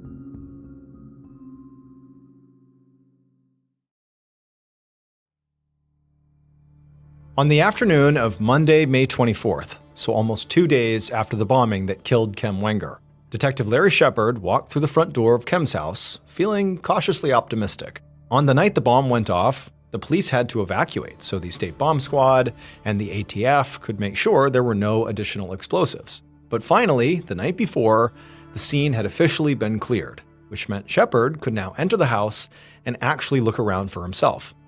Inside the house, he could see that the foyer was still in complete disarray, although Kim's body by this point had been removed and autopsied. There were also now all these little flags and markers all over the place, pointing out how she'd been positioned on the floor and where various bomb fragments and other evidence had been collected. And also now, because the feds had completed a preliminary assessment of the bomb, Shepard could actually imagine how the bombing went down. There was a 6-inch hole in the foyer floor, and Shepard now knew that that was where the bomb had been placed, right there on the ground, probably concealed in some kind of a small box or package. From the autopsy, which had shown distinct damage to Kim's right hand, Shepard knew that what likely happened was that she had spotted the package and picked it up with her right hand, which then triggered the explosion. And this was actually the single most important thing the feds had been able to determine, that the bomb was motion activated. This was huge because it meant the bomber did not have to be at or even near Kem's house to trigger the explosion manually, which meant they could have left this thing there any time during the weekend. This also explained why there were a bunch of wires and bomb-making materials found in the basement, because if the bomb had been built somewhere else and transported to Kem's house in, say, a car, the bomb could have exploded along the way. So what likely happened was that Kem's killer brought a partially finished bomb to Kem's house that would not detonate as they carried it, and then they put the final touches on it right on site, once it was actually in position in the foyer. This also meant the bomber had to be pretty sophisticated, because building a bomb like this took technical skill, it took some intelligence and real attention to detail, because if you don't have those things, you can set off the bomb and kill yourself. And so, in Shepard's mind, this likely took Kem's mother, Cricket, right off the table. She just did not strike him as organized enough or really coherent enough to build this type of bomb. She just seemed way too scatterbrained. Kem's exes, Dale Fosdick and Todd Wenger, both worked with machines for a living, so they were definitely still in. And her fiancé Kurt was highly educated, so he was still in. Shepard wasn't sure about Phil Hartman, the co-worker who Kem had accused of sexually harassing her. He had reached Phil by phone that morning, and Phil had told him he was working in Louisiana at the time the bomb went off, hundreds of miles away.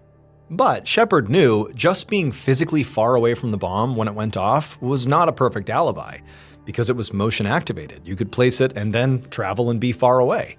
But at the same time, Louisiana was really far away, and Phil really didn't seem to have any technical background that Shepard had found, so Phil was still in, but less so.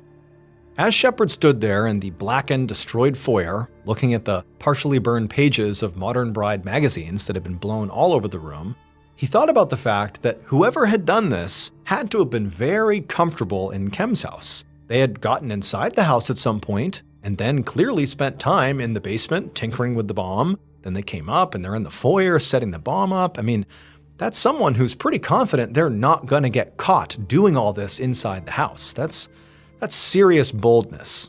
And so Shepard was starting to feel pretty confident that whoever had done this was either family to Kem or as close to her as family. Shepard left Kem's house thinking about how he might search both Dale and Todd's places of work to see if any of the machinery they used shared parts with the bomb. But as he stepped off the final step onto the sidewalk, he heard a voice call out behind him, and he turned to see a Bloomington police officer jogging over towards him. The bombing had created real panic, not just in Bloomington, but across Illinois.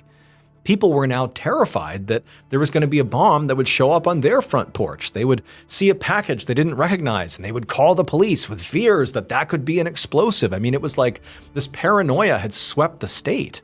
And so in response to that, specifically in Bloomington, the police had a much stronger presence out on the street. And Shepard had also asked officers to recanvass Kem's neighborhood to question the neighbors again, now that they knew more about the bomb itself. Specifically, that the bomb was motion activated, which meant the bomber did not need to be there basically right before it went off.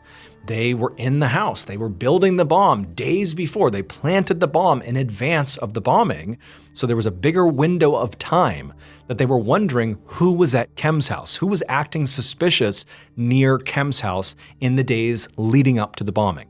Those were the questions they had for the neighbors. And so this officer that was running over to Shepard, that's what they had been doing, recanvassing the neighborhood. And when he reached Shepard, he told him he'd found something. Shepard eagerly followed the officer over to one of Kem's neighbors' houses, and there he saw a little girl, maybe 10 or 11 years old, standing nervously next to her father.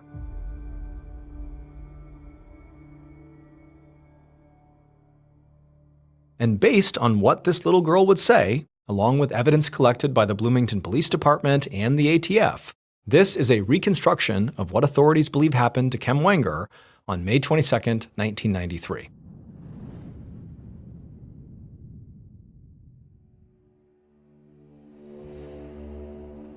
At around 10:30 that morning, the killer pulled up in their car outside of Kem's house. They picked up a bag that was sitting on their passenger seat, which contained a partially completed pipe bomb and some tools. With this in hand, they got out of the car, and they walked up to the front door, and they pulled a key from their pocket. This was the same key they had stolen from under the doormat a few months earlier. They used the key to unlock the front door, and they let themselves inside.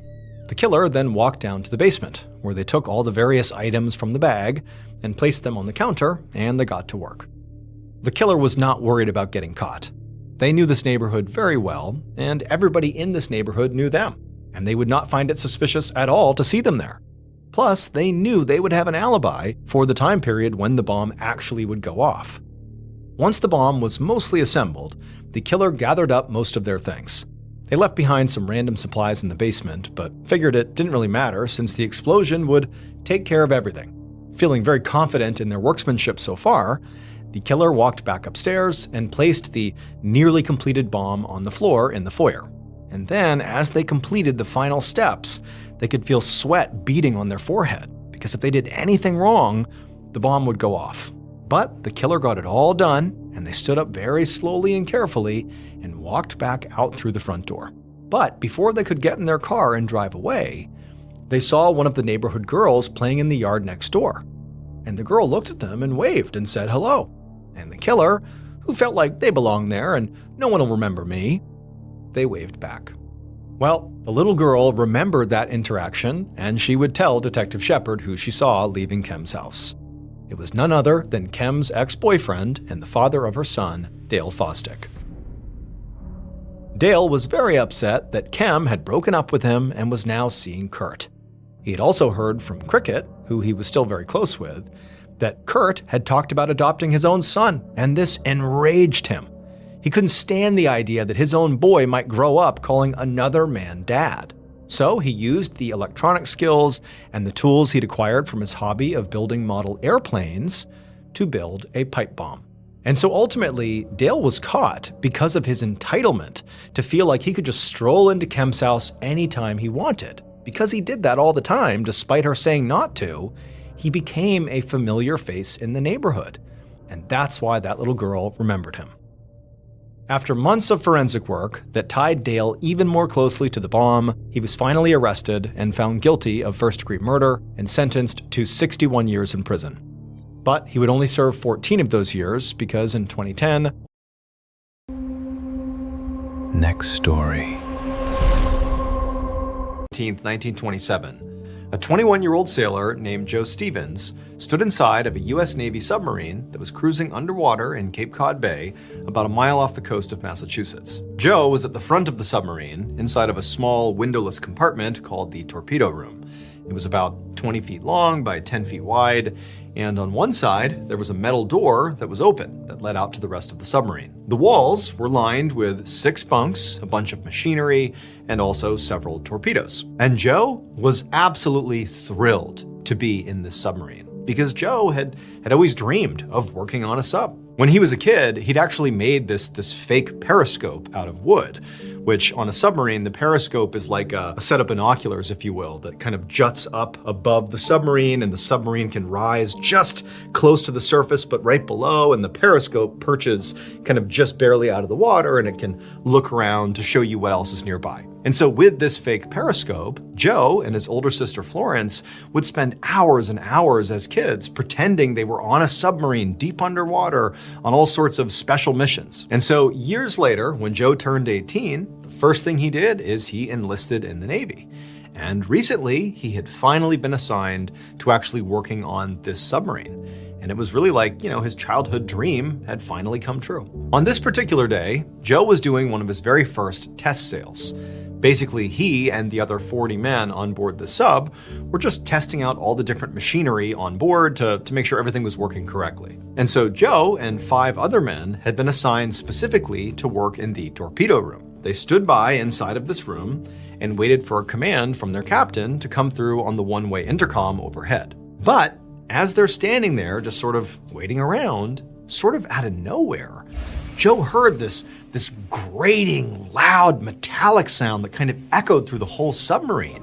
In fact, the sub itself shook so hard during the sound that Joe and the others fell to the ground. And so immediately, Joe and his coworkers are scrambling to get to their feet. They're looking at each other like, what was that?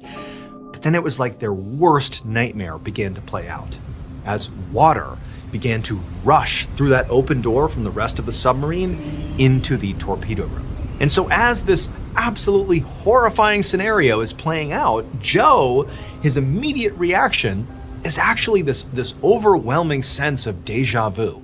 Like just for a second, he felt like, I've experienced this exact moment before. But before he could actually process this feeling, a couple of his coworkers rushed past him and managed to slam that door that connected the torpedo room to the rest of the submarine. They shut it and they sealed it. And so at this point, Joe has sort of snapped back to reality. He's not thinking about the deja vu thing. He's like, okay, like, what's going on? I mean, he realized there must have clearly been some kind of accident. I mean, basically everybody thought the same thing.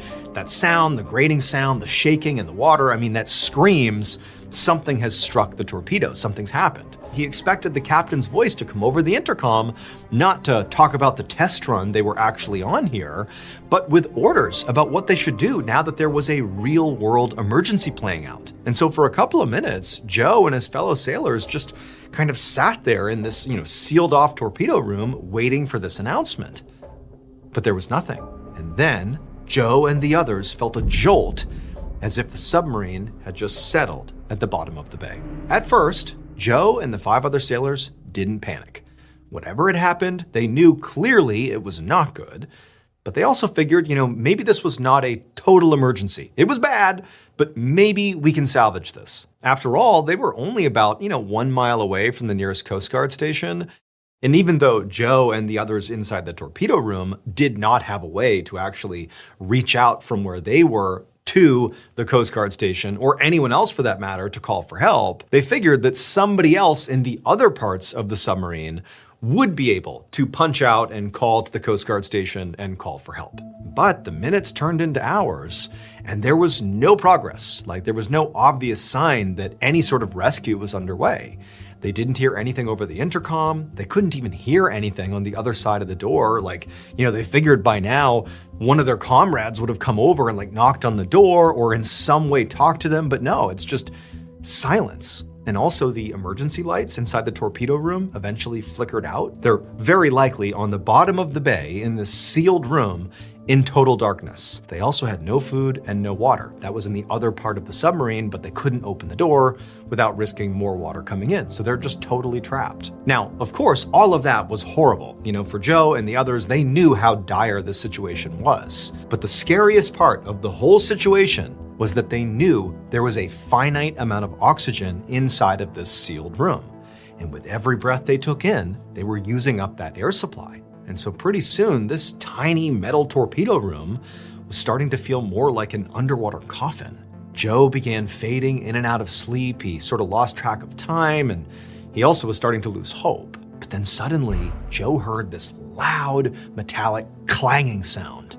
And he realized someone was knocking on the outside of the submarine, like their rescue had clearly begun. And so Joe and the others immediately jumped out of their bunk, sort of knocking into each other because they can't see each other, and they went over to begin knocking back, signaling to whoever was out there that, hey, we're alive, we're still in here. By using Morse code, which is a method of communication via tapping, Joe was able to actually communicate with these folks outside the submarine. And he did confirm they were Coast Guard rescue divers, and they told Joe what happened. They explained that about 16 hours earlier, a Coast Guard ship had struck their submarine, it punctured the submarine, it sank, and everybody else, minus Joe and his people inside of the torpedo room, had all drowned. And so now the rescue divers were here to rescue Joe and the other people he was with. Now, when Joe and the others heard this news, this was horrifying, but also they're thinking, wow, had we not sealed that door as fast as we had, we would be dead.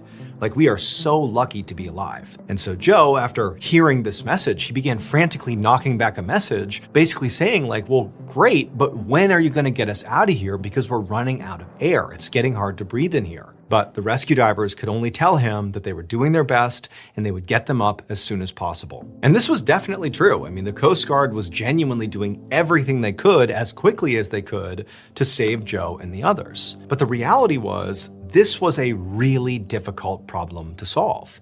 You have people that are trapped inside of an air pocket deep underwater. If you open up any section of this air pocket, any section of the submarine, water will rush in so quickly that the pressure alone of that water rushing in would literally kill everybody inside. So that wasn't an option. You also have the fact that, as Joe said, they're running out of air. You have this compressed timeline to figure it out. And so really what it leaves you with is, okay, you need to basically quickly lift up the submarine, keeping everybody inside of it, and raise it to the surface. But this is in 1927. This is like a complicated thing to do with modern day technology, let alone 100 years ago. But that was sort of like their best chance, is bring in multiple ships with all these different strange lifts and somehow scoop the submarine and raise it to the surface before everybody inside suffocated. But the problem was, when they actually began organizing all these ships to try to lift up this submarine, there was this huge storm on the surface with really high winds that just battered the area, making it nearly impossible to position the different lifts off these ships. And unfortunately, this storm was going to be raging for days. And so while this catastrophe was playing off the coast of Massachusetts, about 100 miles away in Providence, Rhode Island, Joe's older sister, Florence, opened up a newspaper and read yet another article about the sunken submarine, where she knew her brother was trapped. For the last couple of days, Florence had been absolutely glued to her radio and the newspaper, desperate to hear or read some good news. But every article and every news segment, they said the same thing.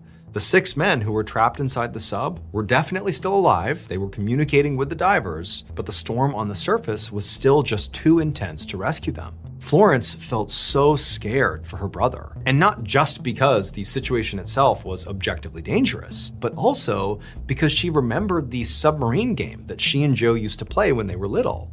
And more specifically, she remembered the very last time they had ever played it. Joe had been about 4 years old, and the two of them had just finished another one of their make-believe missions, and they were supposed to be bringing their imaginary submarine back up to the surface. But then Joe had suddenly dropped his homemade wooden periscope, and he turned to Florence and said something so strange and so haunting for such a young child that Florence had never forgotten it. She had asked him to clarify and explain what he meant, but he had refused. And in fact, after this, he refused to play the submarine game ever again. Now, Florence hadn't thought about this in years, but now that she's seeing what's happening with her brother, it was all she could think about. A couple of days later, on December 22nd, so 5 days after the submarine had sunk, Florence received word that her brother Joe and all the other sailors in the torpedo room had died while waiting to be rescued. And Florence was totally grief-stricken. I mean, this was her baby brother who's just died in this horrible way. But also, strangely, for like the first time in her life, she felt like she actually understood what Joe had said all those years earlier when he was 4 years old, when they had played that last game of submarine. On that day, after dropping his periscope, he had turned to Florence and said, quote, "All hands were lost." This is an expression that's used in the Navy to mean everybody on board died, meaning their make-believe submarine had just sunk and everyone on board had died. And remember, after he said this, Florence tried to get, 4-year-old Joe to explain what he meant, but he wouldn't, and then he refused to play it. Next story. A man named Bobby Curley stood in his recently renovated kitchen in the city of Wilkes-Barre, Pennsylvania. He walked over to his fridge, opened it up, reached inside, and grabbed his bag lunch along with his thermos, and he was just about to head out the door and go to work, but he stopped and gave his wife Joanne a kiss on the cheek and said he loved her, and then he left for the day. So Bobby and Joanne had been married for a year, and they lived with Joanne's 4-year-old daughter, Angela, in a duplex in a working-class neighborhood. Bobby was an electrician, and so he made pretty good money, but the Curleys were by no means rich. However, Bobby knew that actually might change soon, because Joanne was on the verge of winning this big court settlement. Joanne had actually been married once before, but her husband had died in a car accident about 3 years ago. His car had collided with a tractor trailer, and the driver of that tractor trailer was eventually found to be the one at fault.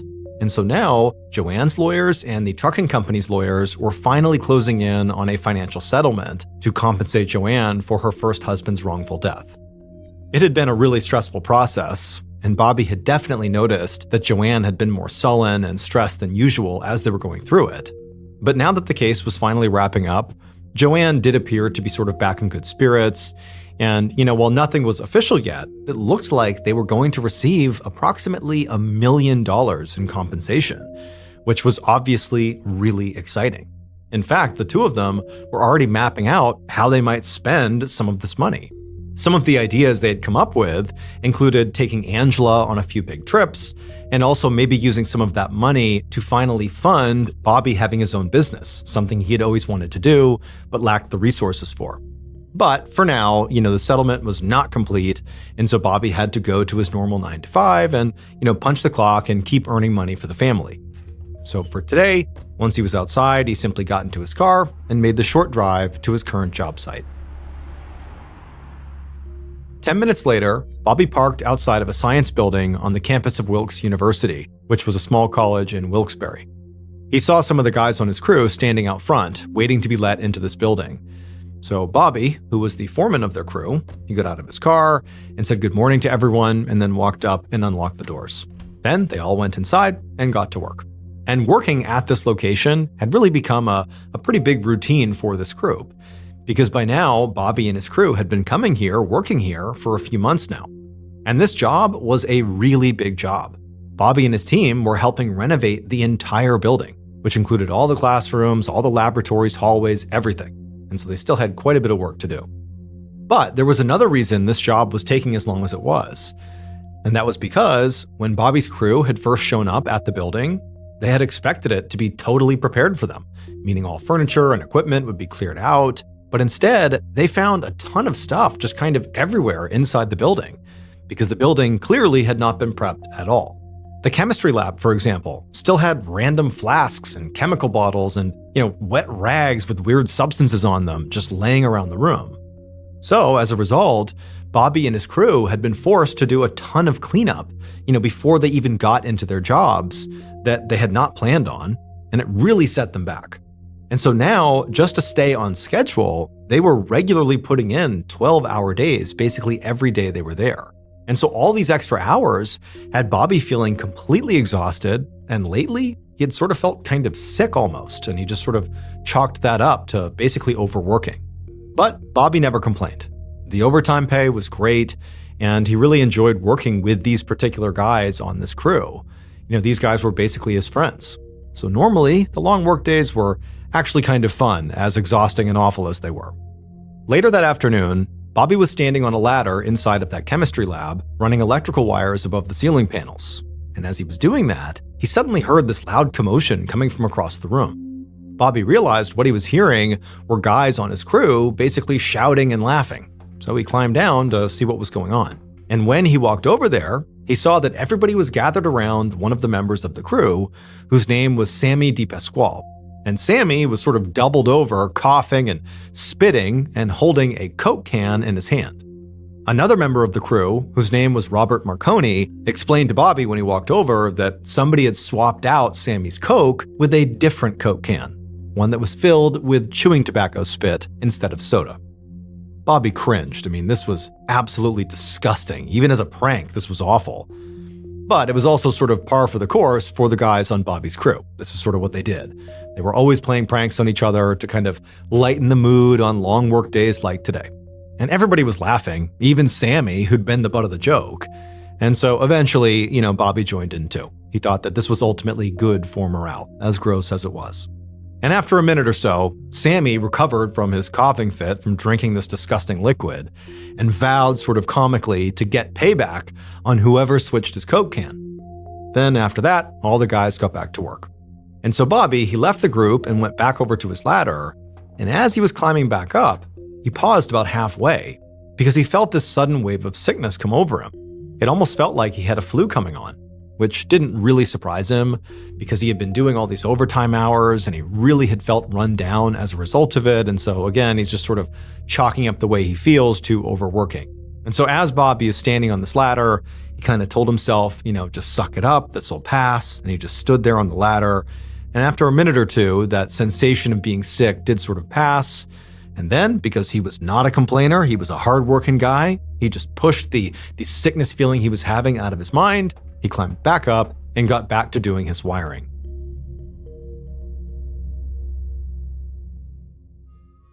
But 4 days later, on the morning of Friday, August 23rd, Bobby felt worse than ever. As he made his way across the college parking lot towards the science building where his crew was still working, he felt like his feet were heavy and he was constantly short of breath. And then as the workday went on, continuing to run wires in that chem lab, Bobby got really sweaty and really hot. His coworkers noticed and kept coming up to him to ask if he needed to go home early. But even though Bobby totally did need to go home early and felt awful, he would just tell them, nope, he was just fine. And so Bobby would manage to get through that particular workday. But then at the end of the day, when it was time to go home, Bobby felt so relieved. He could not wait to just get home, crawl into bed, and sleep. But by the next morning, Saturday morning, that heavy feeling in Bobby's feet had turned into this really intense burning pain that actually went all the way up his legs. And then his hands went numb. At this point, Bobby had to admit to himself that this was not a symptom of overworking. He was sick, like something was wrong with him. So he went to his doctor. But the doctor told him that despite what he was feeling, the symptoms were not that serious. Like it didn't appear that something was seriously wrong with him. And so ultimately, he just told Bobby to, go home and get more rest. That's what you need right now. So that's exactly what Bobby did. For the rest of that Saturday and all day the next day, Sunday, Bobby didn't do anything except lay in bed. But by that Sunday evening, Bobby still felt horrible. So he picked up the phone and did something that Bobby basically never did. He called one of his coworkers and told them that unfortunately, he would not be able to come to work tomorrow. When Bobby woke up the next morning, on Monday morning, the day he had taken off from work, he was in so much pain that he couldn't even stand up on his own. His wife, Joanne, tried to help him get out of bed and go to the bathroom, but he was physically too heavy for her to lift. And so Joanne actually ended up calling Bobby's brother, David, to come over the house and help. But even with David there, who could now basically help move Bobby around the house, it was very clear to Bobby that whatever was happening to him was not some minor issue. Like this was serious, and it clearly was not going away with rest, like the doctor had said it would. And so at some point that day, the family called an ambulance, which came and took Bobby to a nearby hospital. But by the time they got there, the pain in Bobby's legs had gotten so bad that Bobby was literally periodically screaming in pain, and he also had begun to vomit. But after several hours of nonstop pain and nonstop testing at the hospital doctors came into Bobby's room and they told him and his family that they actually had good news. They knew what was wrong with Bobby, and it was treatable. They diagnosed him with something called Guillain-Barré syndrome, which is a condition where the body's immune system attacks the nerves and causes tingling in the feet and hands. But the staff assured Bobby that all he needed was a very specific medication, and then he would feel a whole lot better. Bobby was incredibly relieved, as was his family, and that day he began taking the medication, and quickly his pain became tolerable, he stopped vomiting, and before long, he actually felt good enough that he was able to go home. It seemed like Bobby had really turned a corner here, and that everything really was going to be okay. But within just a few days of being back home again, Bobby's pain came back even worse than before, despite still taking this medication. And he also began experiencing a new symptom. His hair started falling out.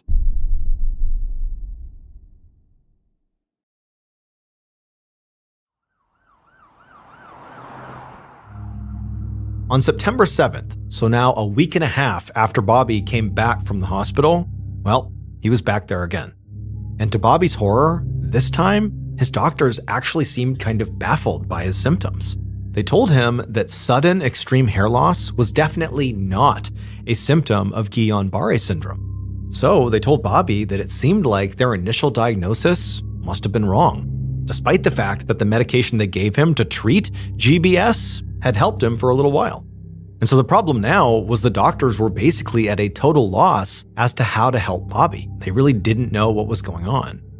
And so for the next 9 days, doctors ran test after test on Bobby, and all the while, Bobby's pain intensified so much and became so constant that he basically fell into this almost delirious state, like the pain was completely too much. And then eventually, all these doctors who ran all these tests came back to Bobby and his family, and they just told them that we don't know what's wrong. Like, all these tests did not provide any clarity, and so basically we can't help you. And they told Bobby that now the only choice was he needed to be transferred to a bigger, more specialized medical facility in Hershey, Pennsylvania, which was about 100 miles away from Wilkes-Barre. A few days later, a neurologist named Dr. Robert Brennan walked down the hallway of the bigger hospital in Hershey, Pennsylvania. He was heading to the room where his patient, Bobby Curley, was staying. And even from several yards down the hallway, Dr. Brennan could already hear Bobby screaming and cursing at the nurses. Ever since Bobby had arrived at this hospital, his behavior had gotten more and more unhinged. At one point, Bobby had even thrown medical equipment across the room. And so now Dr. Brennan had to keep Bobby physically restrained to his bed. And so Dr. Brennan, when he reached Bobby's room, took a deep breath out in the hallway, and then into the room he walked. And inside, he saw Bobby strapped down to the bed, and he was screaming and thrashing around violently. And Dr. Brennan found himself just feeling awful about it. I mean, he felt really bad for Bobby. But really, he didn't know what to do for Bobby. He and his staff had tried basically everything they could think of to try to treat Bobby's pain, but nothing had worked. And so on this day, Dr. Brennan couldn't do anything except what he normally did, which was just stand in Bobby's room sort of helplessly as Bobby screamed and flailed in pain. But on September 22nd, so 6 days after Bobby arrived in Hershey, he finally fell silent, because on that day, he slipped into a coma. 3 days later, Dr. Brennan felt very defeated as he stepped into Bobby's hospital room. There, he saw 5 members of Bobby's family: his wife Joanne, his 4-year-old stepdaughter Angela, Bobby's adult siblings Susan and David, and Bobby's elderly mother Mary. They'd all come to be with Bobby after he had fallen into this coma. Now, they looked up at Dr. Brennan expectantly. And Dr. Brennan, he took a deep breath, and he said he had some bad news. New test results had come back, and now, based on those results, they knew what was wrong with Bobby. Dr. Brennan told the family that what Bobby was suffering from was something called thallium toxicity. And when he said this, Dr. Brennan watched the family for some kind of a reaction. But the family just stared blankly at him like they had no idea what that meant. So Dr. Brennan went on and explained that thallium is an extremely toxic chemical. In fact, it can kill anyone who touches it, ingests it, or even just inhales its fumes. And he told them that, this is really unusual because thallium is highly controlled in the United States. It's actually banned in household products. So this is not a chemical that, Bobby just could have accidentally stumbled upon. This is pretty rare. And so at this point, Dr. Brennan just paused and let the family sit with this new information.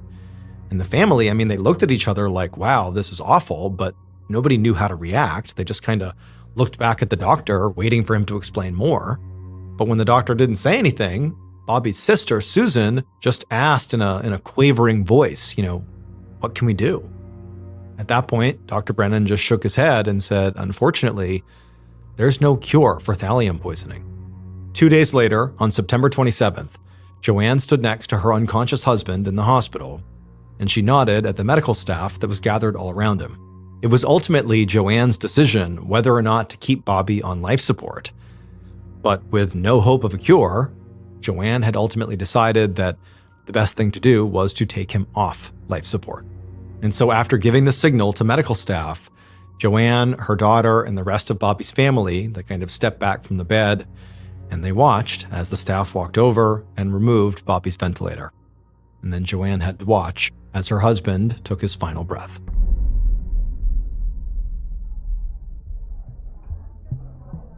On the evening of October 21st, 1991, so about a month after Bobby died from thallium poisoning.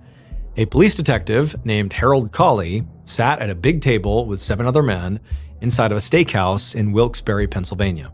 The other men were a mixture of coroners and investigators from all across Pennsylvania. Some were from the Hershey area, where Bobby had died. The rest, like Cawley, worked for the police in Wilkes-Barre, where Bobby had lived.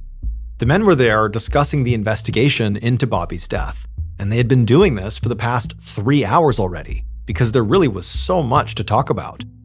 They had already covered Bobby's initial autopsy results, which showed that he had a staggering 900 times the lethal limit of thallium in his system when he died. And so they were working under the assumption that Bobby must have been poisoned by a single massive dose of thallium, whether accidentally or on purpose, they didn't know.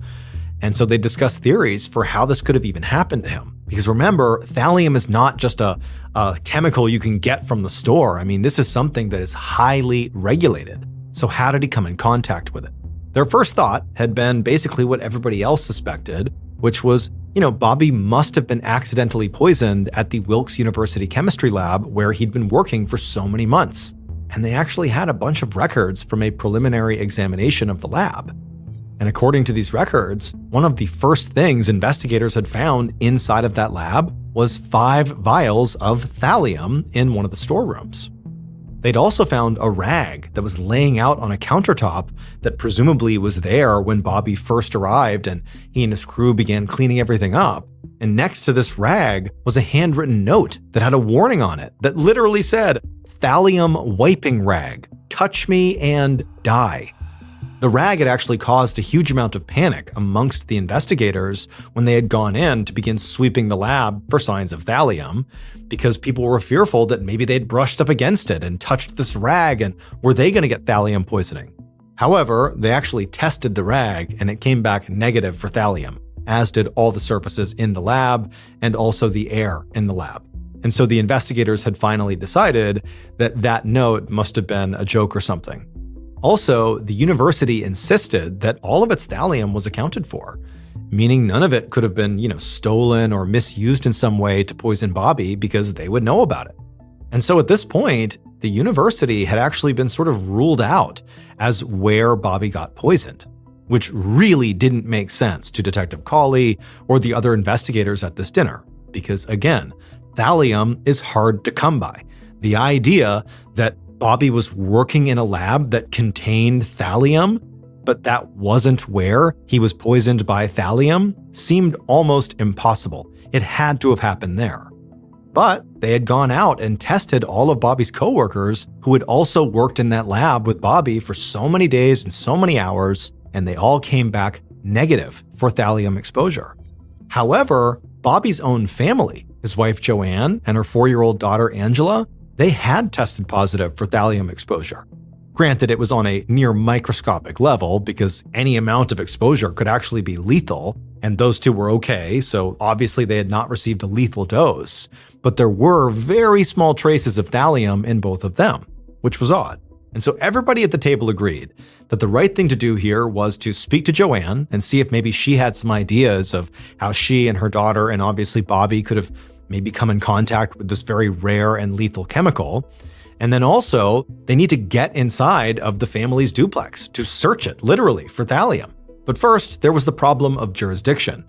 Bobby had died in Hershey, but he'd gotten sick in Wilkes-Barre.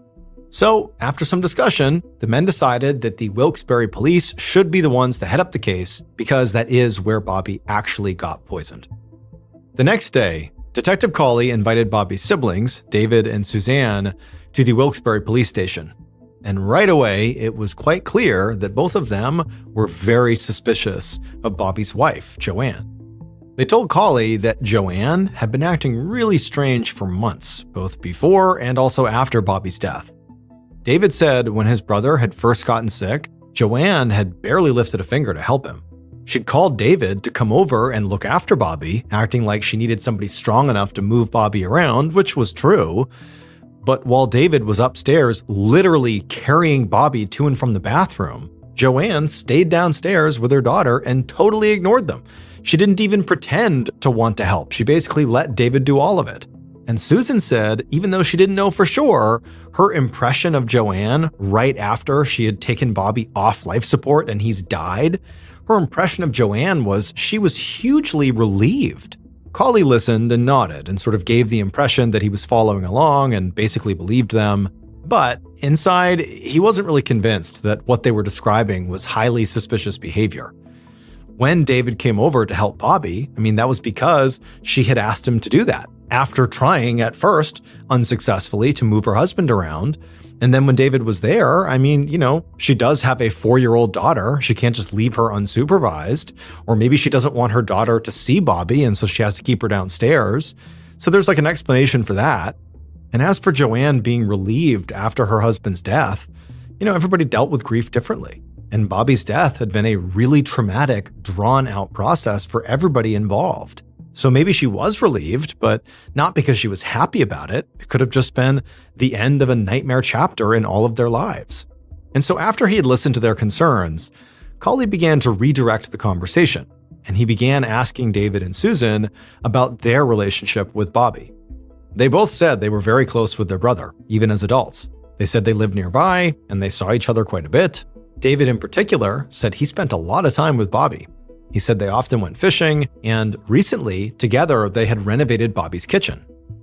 And this caught Colley's attention, because it sounded like David and Bobby had finished this renovation project around the same time that Bobby first got sick. Colley didn't know if this was relevant or not, but it was interesting. So at the end of their discussion, he just thanked David and Susan for all the information and told them they were free to go.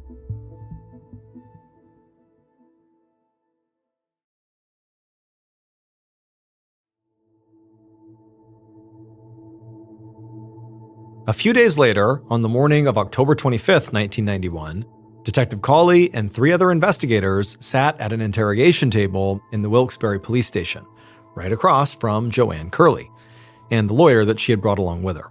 Colley didn't know what to make of Joanne yet. Obviously, she and her daughter had also been exposed to thallium, so that could mean that they too accidentally were exposed to this chemical, same as Bobby, but obviously on a much smaller scale because they lived. Or they could have also been the target of somebody trying to poison this family, and ultimately just Bobby was killed from this poisoning. Or Joanne could be the poisoner. She could have poisoned her own husband. Bobby's siblings are talking about how awful Joanne was acting towards her husband in the wake of his illness. Maybe she poisoned him. And in doing so, she accidentally exposed herself and her daughter. Basically, Colley couldn't tell yet if Joanne was a victim or a perpetrator. So he made sure to watch her very carefully while another investigator began asking her to explain how and when her husband first got sick. Joanne said that Bobby had been complaining about feeling pretty run down for what felt like weeks or maybe even months, but he hadn't had any major symptoms until a week before his hospitalization in August. And she said that much like Bobby, she had just kind of chalked it up to he had been overworking, or maybe he had some standard illness that would just go away with rest, like that first doctor had said. She said that she had never even heard of thallium, and really at no point had it ever crossed her mind that maybe Bobby had been poisoned by thallium. As Colley listened to Joanne tell this story, he was struck by a couple of things. First of all, Joanne said Bobby had been feeling pretty run down for a while before his death. This seemed to conflict with investigators' assumption that a single massive dose of thallium had sent Bobby to the hospital and ultimately killed him. It seemed more likely, based on what Joanne said, that this poisoning happened over a period of time. And the second thing Colley was struck by was actually just Joanne's general demeanor. She had just recounted in detail, the story of her husband dying, this awful, awful death. Thallium poisoning is a horrible way to die. And as she's describing it, she's not shedding a single tear or really acting at all like she's even upset about it. And so at this point, Colley was beginning to wonder if maybe Susan and David had been right about Joanne. She really did not seem to care much about her husband's death. And so what Colley did is he stopped the other investigator and he leaned forward and he just asked Joanne point blank, how do you explain how you and your daughter were exposed to thallium? And immediately, Joanne had a story, a bizarre one. She said Bobby really liked to drink iced tea when he was at work. So every morning, she would fill his thermos up from this big pitcher of pre-made iced tea that she kept in their fridge. And so Bobby would take that thermos with him to work, and he would drink the tea all day and then come home with the thermos. And some days when he would come back, Bobby had not drank all the iced tea. There'd be some left inside the thermos. And so Joanne said what she would do in that case was she would take the remaining iced tea still in the thermos and she would pour it back into the pitcher in the fridge, basically to salvage what was left of the tea. And she said she and her daughter also drank from that pitcher.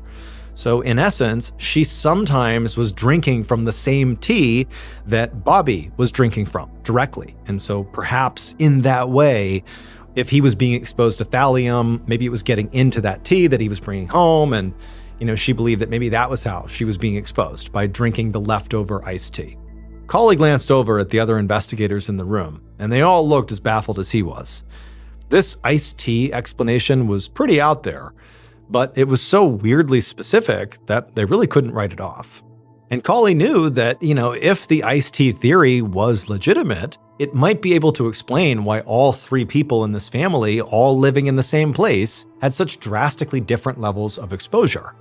Basically, Bobby could be having this huge exposure to thallium outside the house, and then basically remnants of the thallium exposure are finding their way back into that leftover tea, so it's a really small amount of thallium. That's coming back home, it's being mixed inside that pitcher, and so when Joanne and her daughter are drinking from that pitcher, they're only getting a very small amount of thallium. And so again, it's out there, but it would explain it.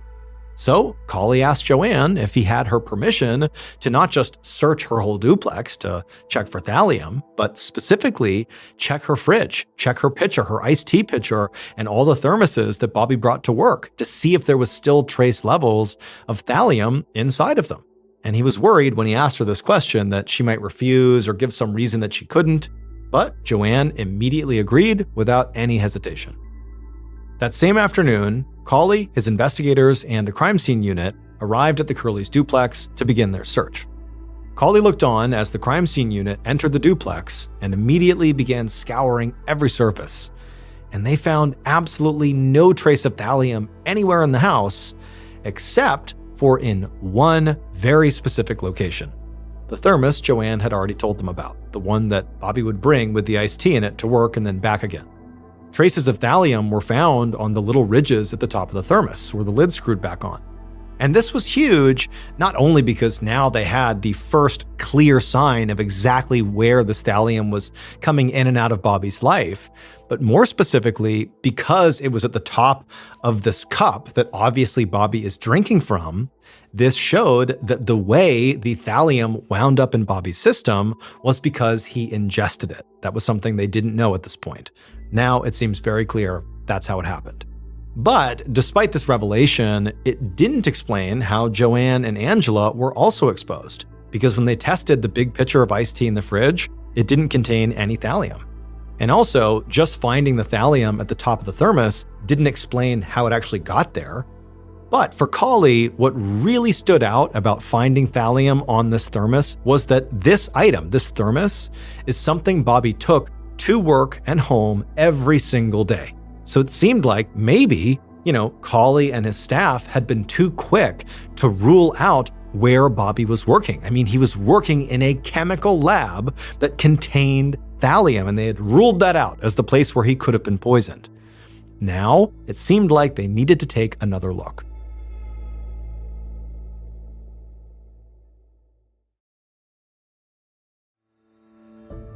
Seven months later, in late May of 1992, Detective Cawley sat at his desk, thumbing through the notes from all the interviews and polygraph tests that he and his team had carried out since the previous October.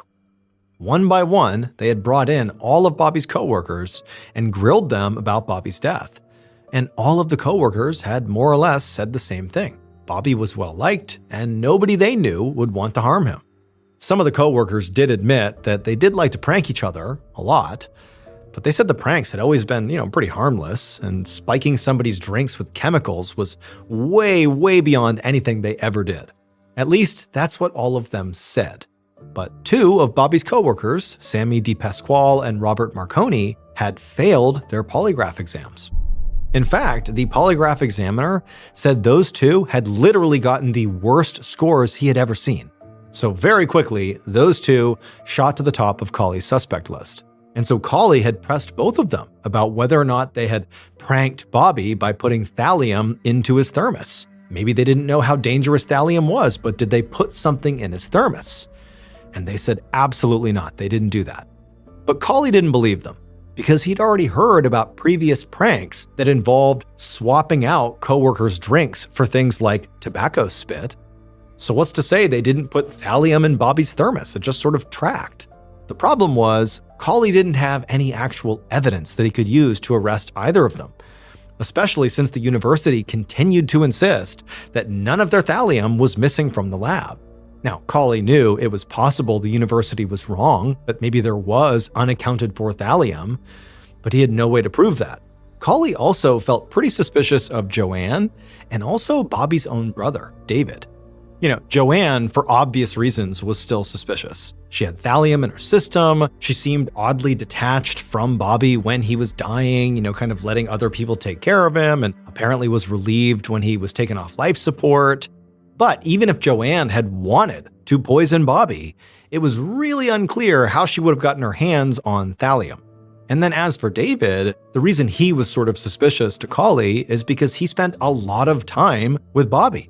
And he also did that kitchen renovation with him. And so there's all these moments where he's alone, potentially handling chemicals with Bobby before he got sick.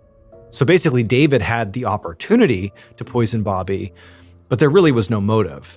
And just like with Joanne, Colley felt like, where would David get the thallium? That was the big question. Where is the thallium coming from?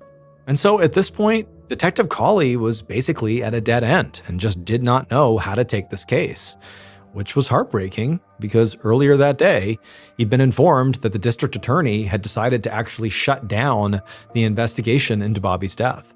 The case was officially cold. And so since Colley could not revive it, all he could do was close the case file and stick it in a drawer.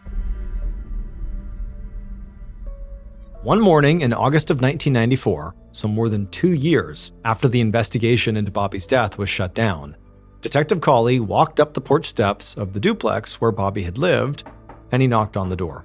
Colley had been thinking a lot about this case recently, and today he was hoping that Bobby's widow, Joanne, would help him take one last shot at cracking it. A moment later, Joanne answered the door, and once the look of surprise left her face, she invited the detective inside. Colley quickly explained to her that the reason he was here is because there had been this technological breakthrough in toxicology testing. The Wilkes-Barre police were now able to perform a new type of test that had not been available to them 3 years ago when her husband had died. And Colley believed that, this information they could get would help them figure out what actually happened to Bobby once and for all. Joanne's eyes lit up at this news, and she was about to open her mouth to reply, but Colley quickly added there was actually a catch. He said in order to do these tests, they would have to exhume Bobby's body. And the only person who could give investigators permission to do that was Joanne. Colley waited while Joanne processed everything she had just been told. He tried not to let it show on his face, but Joanne's response to this would basically decide the entire fate of this case. If she said no, there really was nothing they could do.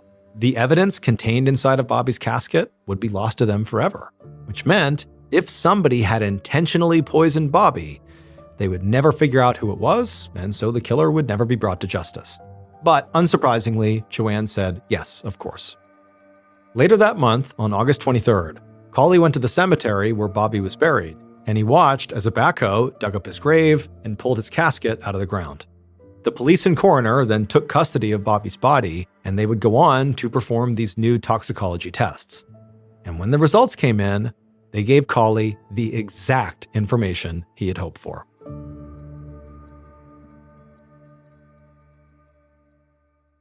Based on the police investigation, and critically, those new toxicology tests, here is a reconstruction of what police believe happened to Bobby Curley.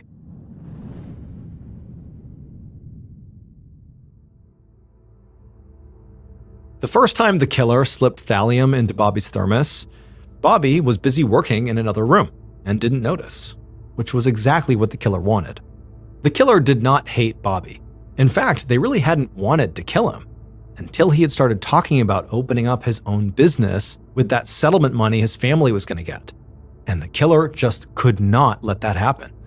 Because if Bobby went into business for himself, he would ruin everything. The killer believed that by poisoning Bobby one time, that would kill him, and then all their problems would be solved. But the next day, Bobby actually seemed fine, sort of unfazed by the poison.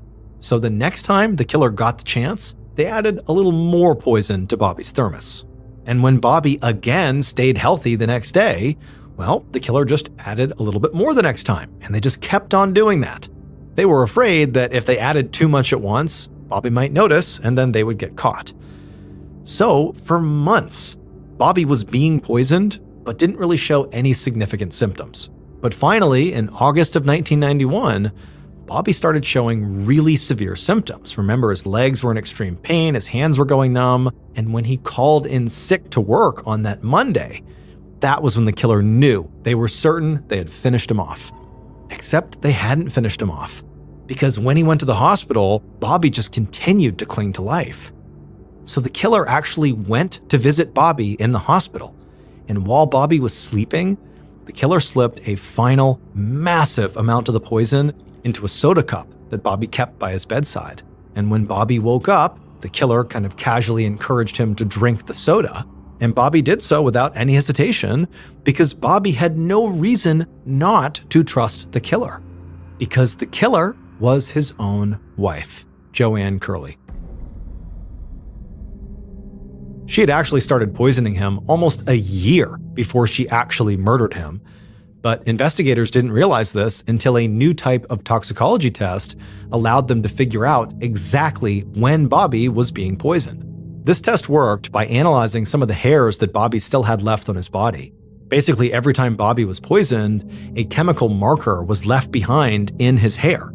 So as his hair grew out, the strands sort of became timelines that showed exactly when he had been poisoned. And when Cawley, through these tests, discovered that Bobby had been poisoned multiple times between October 1990 and September of 1991, these dates ruled out Bobby's coworkers and his brother David. The poisoning had simply started too early for David to be responsible and went on far too long for his coworkers to be guilty. But the timeline clearly ruled in Joanne. And when police began digging into why Joanne might have wanted to kill her husband, they realized she'd convinced Bobby to make her the beneficiary of his life insurance policy just days before poisoning him for the very first time. And so Joanne's motive was money. She did not want Bobby to have any of that financial windfall she was going to get from the death of her earlier husband, the wrongful death lawsuit where she was going to get $1 million, even though she kind of acted like, oh yeah, Bobby's going to use some of that to start his business. She didn't want that. She did not want him to have any of it. That was her money. So that was one motivation financially, and the other financial motivation was by killing Bobby, she would also receive the life insurance payout. As for where Joanne actually got the thallium, she would admit that she had used an old container of rat poison that did contain thallium that was manufactured in the US before thallium was banned in household products. On December 12, 1996, 5 years after Bobby's death, Joanne was finally arrested and charged with first-degree murder. Joanne ultimately pled guilty and so was sentenced to 10 to 20 years in prison. She would wind up serving all 20 years. Next story. Railway station trying to make sense of, what's going on with the cell phone. A villager from Chanfang Village, which is that little village that sits at the base of Mount Miaofeng, came forward with a very strange story. He said on the day that Jian disappeared, this villager was at his little shop. He sold walnuts to hikers that were making their way towards Mount Miaofeng. It was basically like snacks for the hike. And he sees this guy walking up through the village towards the mountain, and he looked exactly like Jian, because now Jian's face was on the news and this villager had seen it.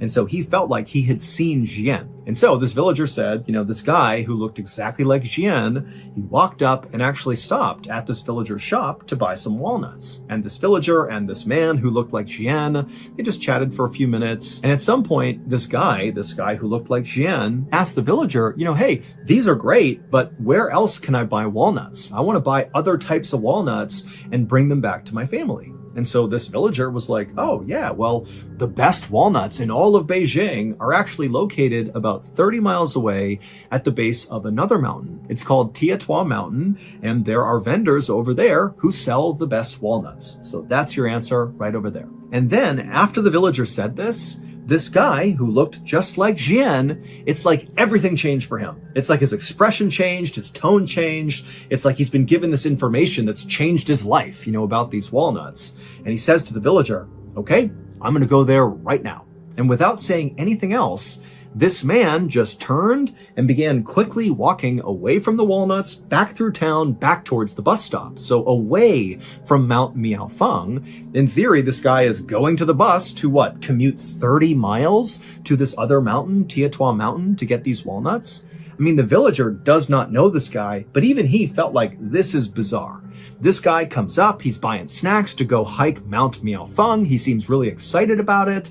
And I offhandedly mention these walnuts, and he's like, boom, I'm out of here. I'm going to go 30 miles to this other mountain to get these walnuts. It just seemed weird. And then when police spoke to Jian's family about this new information, they would learn that Jian did not have a special interest in walnuts, and neither did his family. And even if there was a reason why Jian just really wanted these walnuts, he would not have had time in that day to take the bus 30 miles to Tietua Mountain, get these walnuts, go 30 miles back, and hike up Mount Miaofeng, because he can't stay the night. He needs to come back tonight in order to go to his mother's birthday party the next day.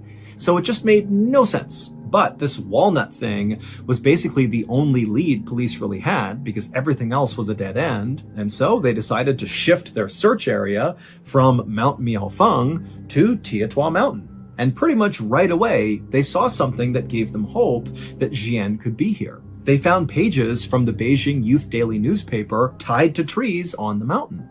And when they looked more closely at the newspapers, they found the publication date of this newspaper lined up with the copy that Jian would have had with him on the day he vanished. And so, of course, the searchers just began following this trail of newspapers, hoping Jian would be at the other end. For 2 days, searchers very diligently followed this trail up the mountain. It kind of wound around, and they went pretty slowly because as they're moving, they're constantly checking everything around. They don't want to miss any clues.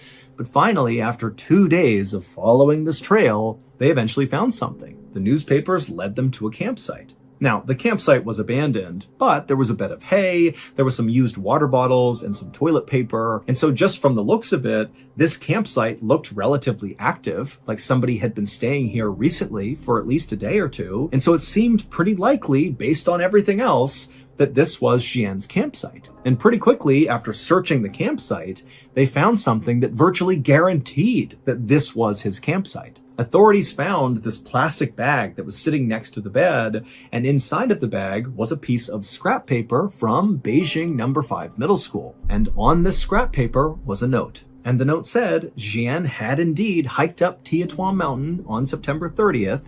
This would have been the day that he left, so the day he disappeared. And then on his way down, he said he got lost and was forced to spend the night out here. And so that explained the campsite.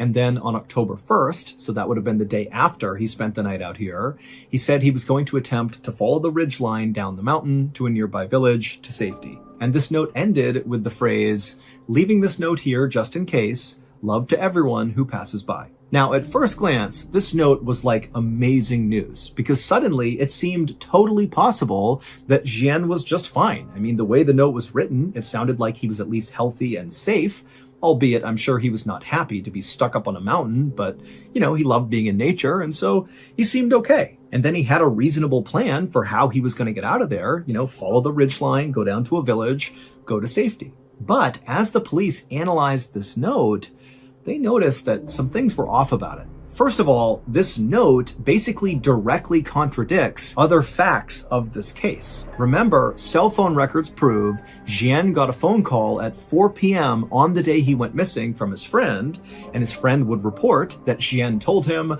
that he was coming down Mount Miaofeng and he'd be home soon. But according to the note they found, that was not possible, because the note said Jian at 4 p.m. on September 30th, the day he went missing, he would have been on Tietua Mountain, either hiking up or being in the process of getting lost and, ultimately making that campsite where he camped out for at least one night. And so in addition to this factual discrepancy with this note, another issue with the note was just the way it was written. Now, Jian's wife had a chance to look at the note, and she would say, "That is my husband's handwriting." But the note contained a bunch of very strange language choices that just didn't make sense for Jian to be using. For example, this note, which really should have been a first-person point of view, Jian has gotten lost, he's by himself, he's writing to the world, kind of letting somebody know what's going on with him, and so it really should have been written in the first person. My name is Jian, I am lost, here's what I'm doing.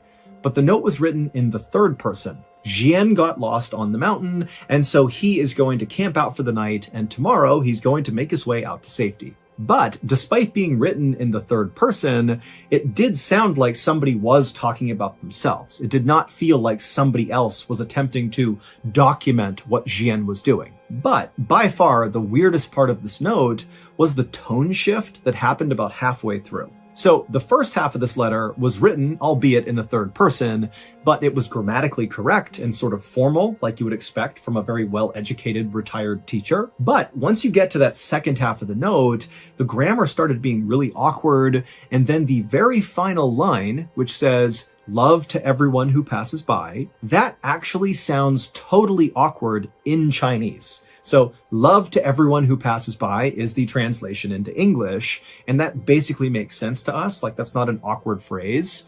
But if you put it back in Chinese, it's so awkward. It would be like if I tried to say to you, "I take the bus to work," but instead I said, "To work, take bus."